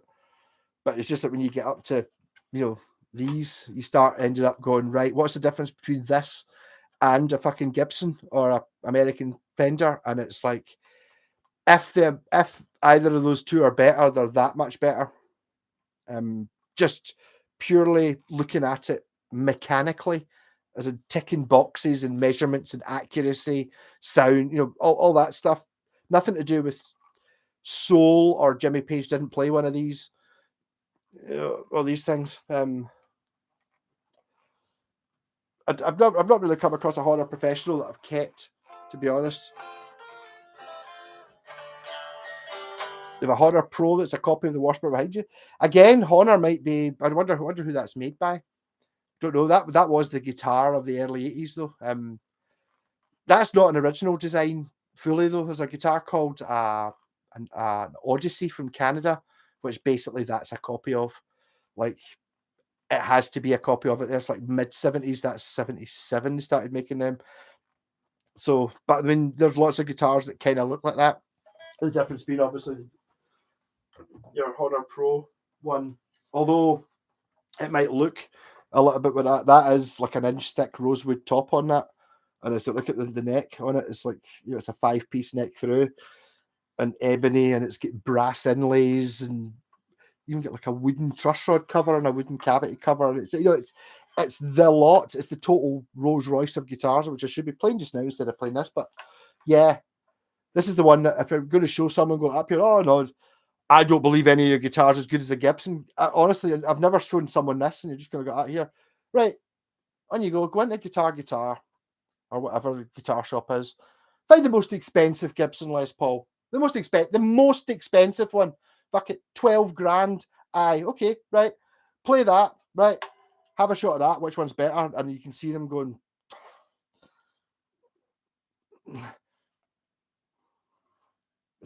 Not as good. The most expensive one, I'm not talking about a Les Paul standard. There's not a Les Paul standard ever been made that can build like this. I'm talking about like a custom shop 58 reissue isn't as good as this. And it's like, there's a wee bit of, obviously that's not a great there's nobody who makes money from these things because they stopped making them in 1982. So there's no money to be had. The company that makes the Washburn is no longer the same company. There's no money to be made from that.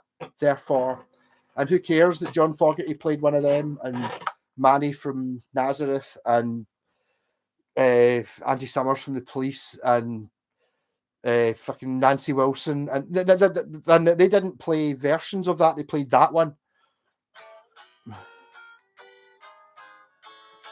Never drive a Ferrari on there first. I've seen the graphite neck for a Honor. Possibly, yeah. I've got a Tokai sitting down there with a graphite neck. I don't know if that's a good thing or not. I've actually got I've got a Honor Steinberger bass. You know, the one that's got no body and no headstock. I've got one of them, which I need to sell because I don't need it. It's probably slightly smaller than the wee red bass, but the wee red bass is better. I have a Tokai Les Paul real lawsuit. Yeah, well, people know about Tokai. Yeah, it's the problem with these things is it's like, see the ones that look exactly like what they're meant to look like the Les Paul.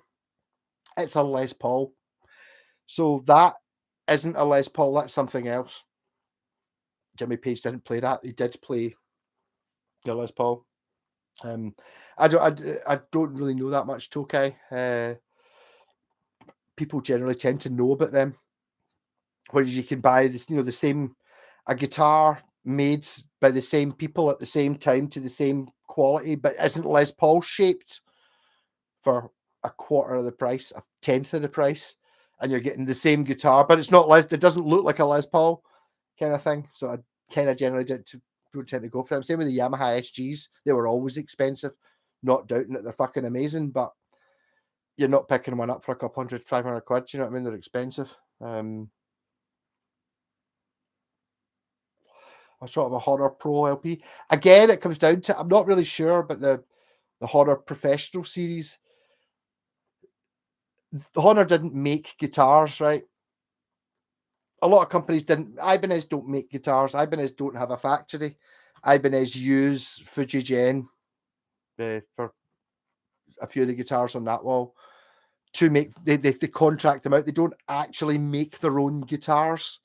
Honor are the same. So you might find that one year they got this model in, and then the following year that same model was the same price but cost half as much to build. There was an awful lot of shite going on kicking about once you got past about 1986, when they started realizing, when the Japanese companies started realizing that, hold on, we can basically, instead of spending $100 to build a guitar and selling it for $200, we can spend $10 on making a guitar that looks the same and sell it for $200 by making it in Korea out of shite. And that's still going on just now. You know, that whole idea of it's like the principle of, oh, I really like, I'm still at that page where I want like that acoustic I sold that to that guitar for 60 quid, that Westfield, and that guy is going to be going, I bet you if he's away camping this weekend, he's going to be going, can't believe this guitar was only 60 quid, fucking have a shot of it. And there's going to be folk there who've got £1,000 Gibsons and stuff, and they're going to go camping going, oh, I'll be shit, and go, it's actually not fucking bad, it's pure 80% as good as my Gibson. Aye, and it was 60 quid. So you got to get in there. Love Rock and headstock was refurbished at factory. Yes, I know that. I love Rock to look like less, like I don't know. I don't know enough about that era. There's a few. Is it Aria? Do Tokai breezy sound and springy sound, whereas breezy sound is a Strat and springy sound is a Telecaster. They are meant to be amazing, but compare it to that guitar. There's a Tempest brand, right, which I've never heard of, but I had a chance to go and play this before I bought it, and I'm pretty sure that this branded Tempest is the same as the Ibanez version of whatever this is in the mid-70s, but the Ibanez one's £1,000.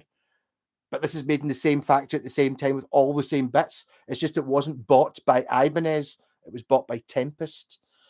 So they sold it, and it's like case of trying to find obscure things that are great, because I mean you never really know, and sometimes it's something like this. I mean, I've never heard of Tempest before, And this is a full-on Ibanez lawsuit strat if you're going to go down the lawsuit way of doing it. But I mean, I do appreciate there is a level of, if you don't know what you're talking about or what you're looking at, there is a safety net in buying a Squier and Epiphone.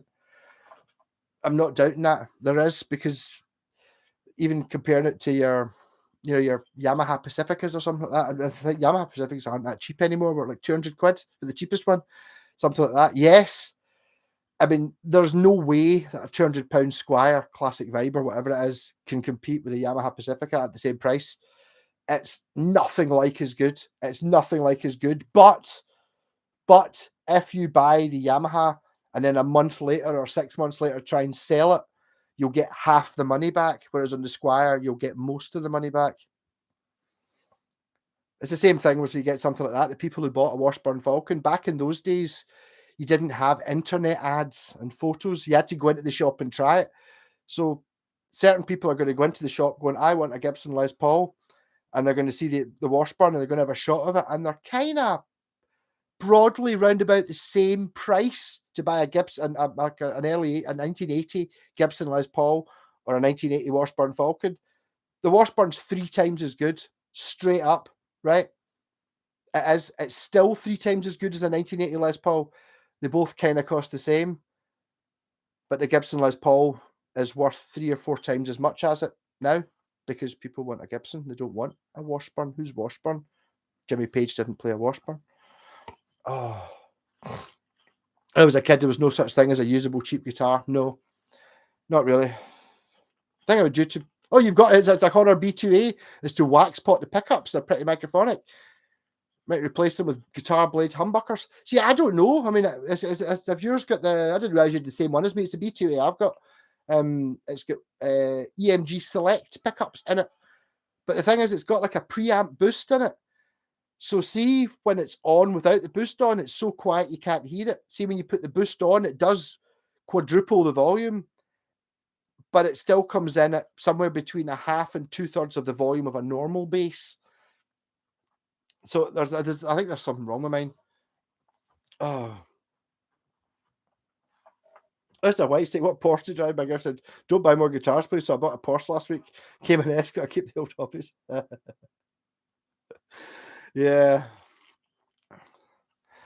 Hold on 2 seconds. Only because I saw it earlier on.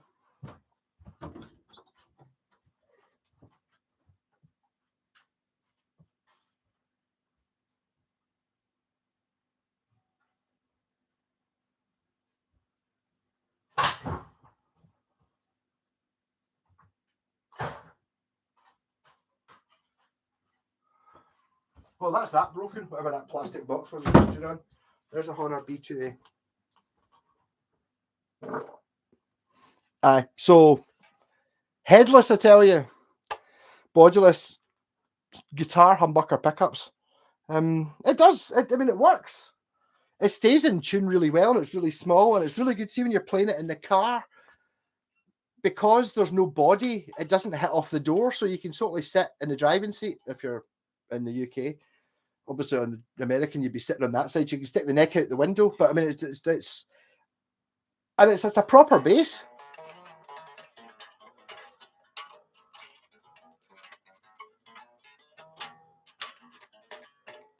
But it's got an electrical issue because it's got this preamp in it, which actually works. It's just I need to take it to bits and try and work it out.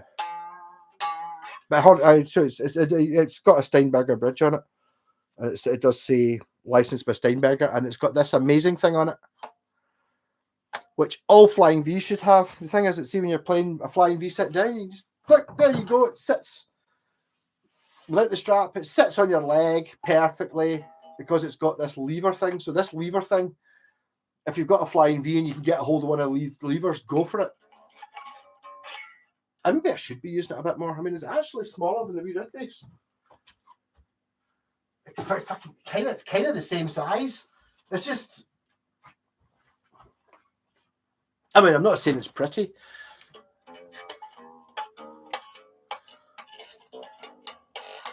Steinberger and Horner, same factory made. Well, I don't know. It's like basically this is the cheap version of the Steinberger, because Steinbergers were made of carbon fiber and all that shit.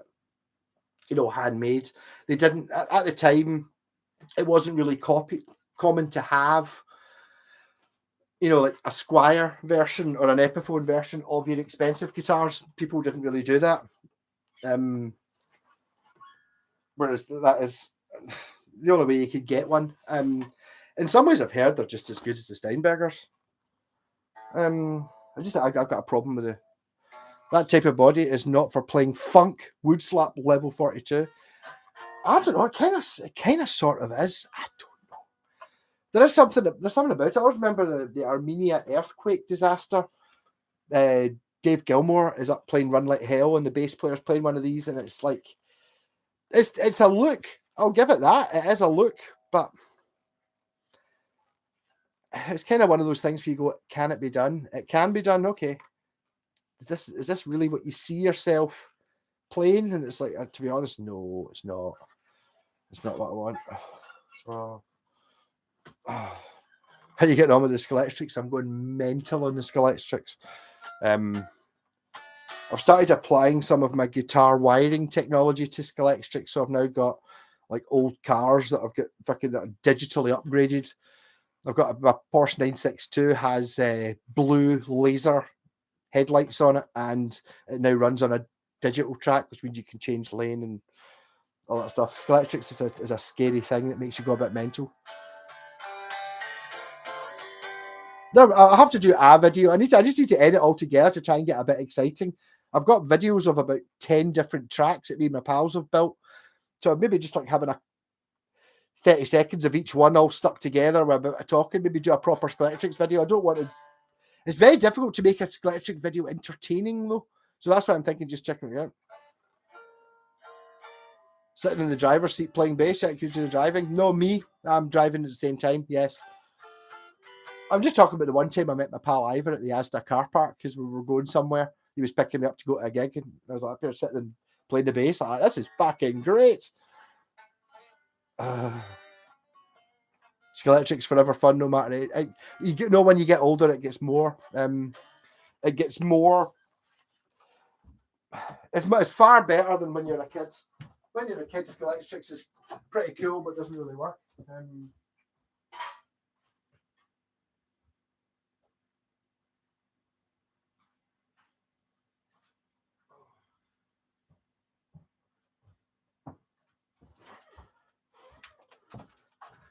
So there you go. So it's like this is a rally car, right? Which has got like fake mud drawn on it. It looks fucking amazing, and it's 4-wheel drive.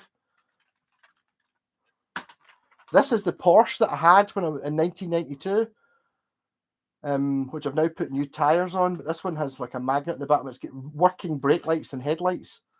Porsche 911, pretty funky.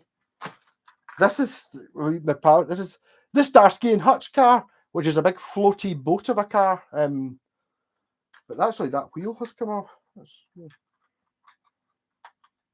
Back on again. Yeah. It's got a flashing light in the roof as well. That's pretty cool. And these are two that I got in that big bucket I was talking about getting them free.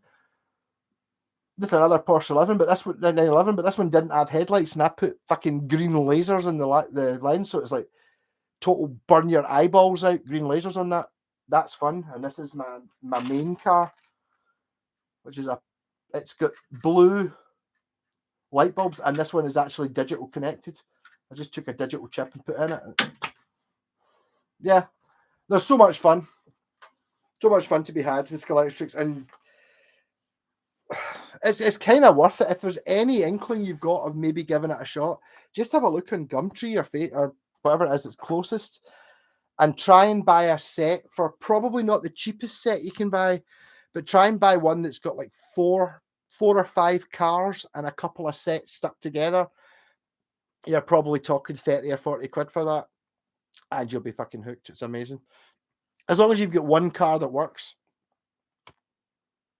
you're laughing. It's totally compelling. That's why there's been no videos with me and Scott. Totally. I'm even hanging about with Scott more. We're closer because of this, because it's chipping in for it. So I'm blowing 50 quid on Scalextric. So I'll half in with you. Bah, it's only 25 quid. How many times do I have to use this to be worth 25 quid? And you're talking twice? 2 nights? Is it too much? 2 nights of fun for £12.50? It's fucking worth it. So, and you've still got it. Where's the Tonewood? Well, there's your question, Alexander. Alex, it's like, yeah, there is none. I think it might actually, it's possible that this is a one-piece body and neck. This might actually just be one piece of wood, which is, there's your tone, but I mean, tone wood. Yeah. Oh. The Steinbringer's very unshowbiz, opposite of Thunderbird. Yeah, totally. But I mean, it's like, no, there was a time when it was fashionable. It makes sense. Like, see if you're, like, when I was a bit younger, and there would be like, like 4 of you sitting on a 3-seater settee drinking Bucky at somebody's house because their parents were away for the night, sort of thing. That would be fucking great, because you could pure sit it on like that and play the bass along with stuff. But looking wise, it just doesn't go. It's not them, and they're not cheap. I never found one cheap. I would have bought one if I'd seen one for under 100 quid. I never did, so I never bought one. Should make another I'm thinking about making another channel about Scalextrics, to be honest, but I'm not really sure how I'd make it exciting. It's quite a geeky thing, Scalextrics. There are a couple of good channels, but it's just a sort of strange. We're kind of rock stars doing it. You know what I mean? Me and Scott are like kind of cool and doing the Scalextric thing. So much fun and no need to play full. Well, there you go. Catch you later, Jess. Cheers for joining in, and I will fucking get a belter of a guitar. At some point, I'm just waiting for the right one. I've been watching. There's a couple that have kind of piqued my interest, but not been the right one. Having a bit of a limit on it, because the £100 quite a high level for a guitar for me to buy, so it's got to be the right one. I don't really want to buy two for 100 and then try and do them up, because that's kind of in my not. I need to find something a bit better. But the thing that's fun about the Scalextric things is the ability to fit light bulbs in it. Like I found I put LEDs in one of my basses at one point, and it was like, it ended up being, it was like £1 for an LED, or like £1.50 for 10, or £2 for 20, or different colours. So I bought that and I stuck them onto the motor of the car. It's like, oh, green light bulb, here we go. And it's got its own thing now. Modified Scalextric. The thing, to be honest, I think the trick is, if there's two of you, a minimum of 2 people, and you can race against each other, it becomes very intense. It doesn't take much to get you going. Anyone our age is going to be like pure, oh, what's that? Oh, a wee shot of that. Oh, and it's like anyone who's had one when they were a kid, had a Scalextric set, just had like a figure of 8 or a loop, which was a bit shit. Whereas now that you're older, you can just buy 2 sets, stick them together, and you've got twice as much. So you've got, rather than your figure of 8 or a loop, you've got your figure of 8 and another bit and a big long straight and a fancy bit. That's entirely different.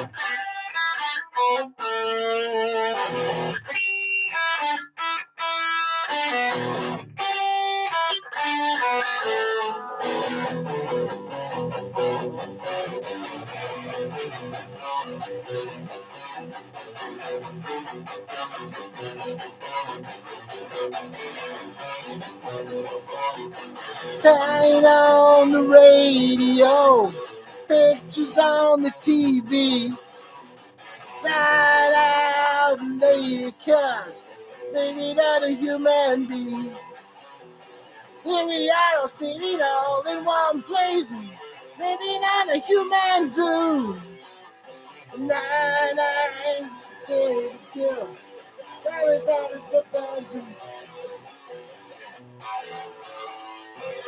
Let it be right. Big gun. Big gun. Big gun. Big gun take a whole lot of you.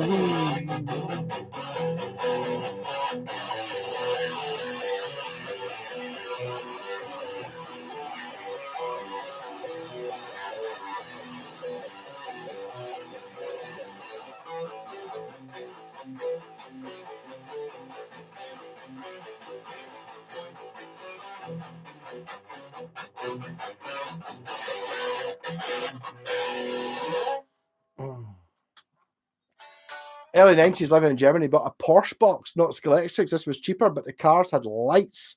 So cool and fun. No, it's like, this is the one that I had. This is my original one, Porsche. This has lights. It also has brake lights, and it's got like a big capacitor circuit that runs. It's obviously, once you've been driving for a while with the lights on, it charges up capacitors. So when you turn off the power, the brake lights come on. Yeah. It's got a magnet in the bottom. Now, I'm getting a wee bit carried away with these things. Ideally, I would like to have a few Porsches. So this is my original one. This is the one I got free the other day with green headlights. But I also want a white one. I'm going to put blue flashing lights on it, make it a police car. And I want a black one to look like the Proknoviach from Condor Man. And if you don't know, can I play Condor Man? If you've ever seen the Disney film Condor Man, check it out. It's got a song that's very like, the steam tune's very much like Kashmir.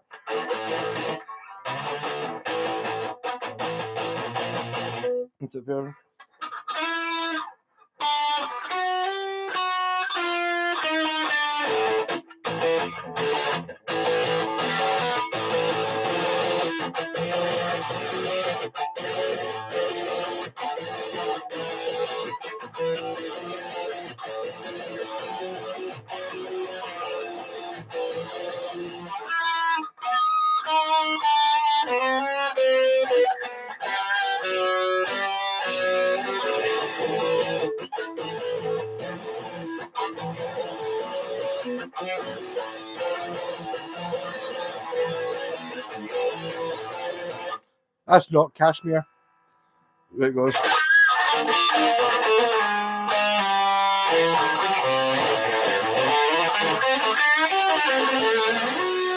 Yeah, no, but I mean, getting piercers.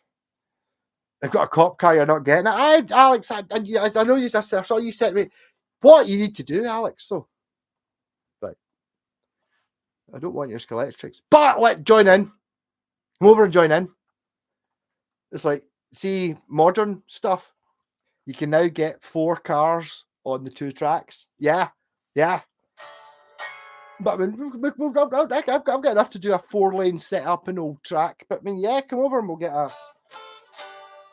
jam, a Scalextric jam, and bring your cop car. Bring your cop car, and you can chase me and Scott around the track. But I mean, I did. To be honest, I did buy flashing blue lights, so I can turn anything into a cop car. But I've definitely got a plan that I want to have. I've just bought another one of these tonight. I want 4 of these. This one has blue headlights and the digital conversion in it, but I want 4 of the Porsche 962s. I just bought a red one so that I can have a 4-lane set, because I've got all the fucking track for this, but my inner 7-year-old saw the 4-lane track in the catalogue and went, oh, imagine playing on a 4-lane. I can fucking do that. I just need 4 people and 4 cars that can race against each other. So I want another 2 of these if anyone's got one. Porsche 962s.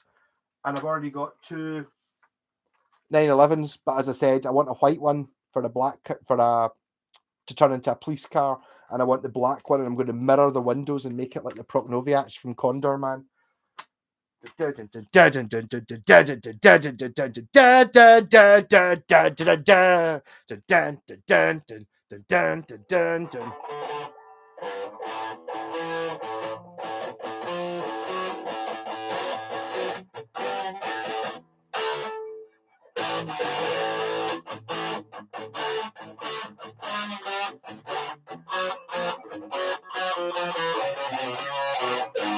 Dun dun dun dun dun dun dun dun.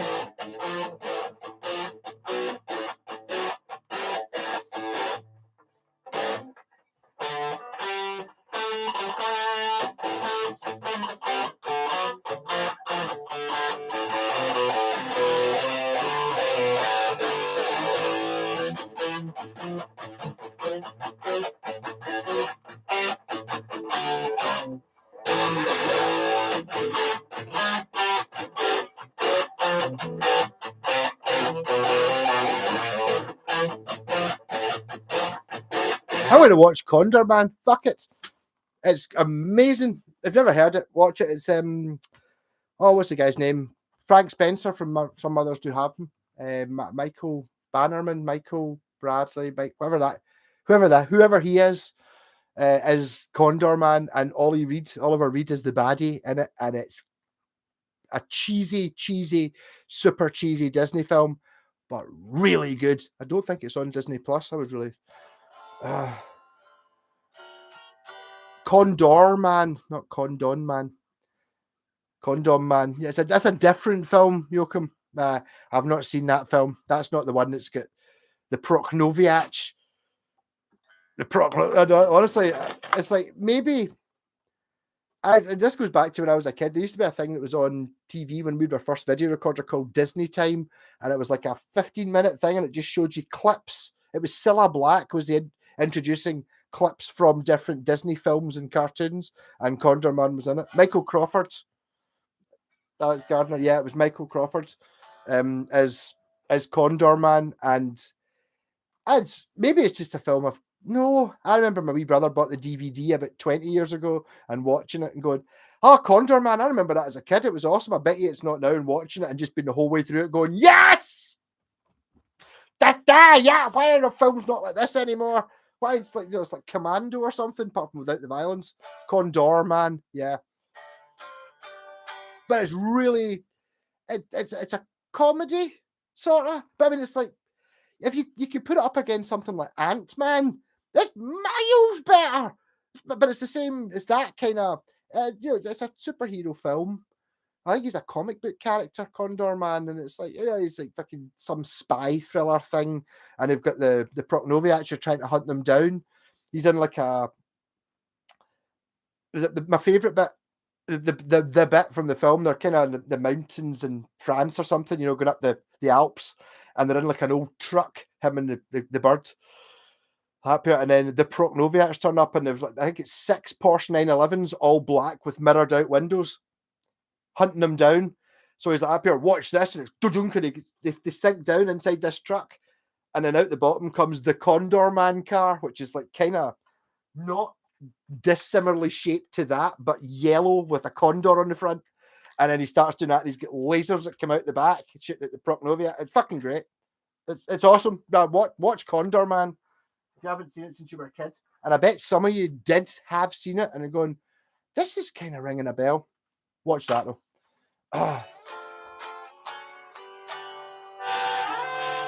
Must learn that one band name, song name, the Disney Orchestra. But it's because the first time I ever heard, I'd heard of Led Zeppelin Kashmir, but I'd already had, I think I had Led Zeppelin 1, 2, 3, 4, and In Through the Outdoor.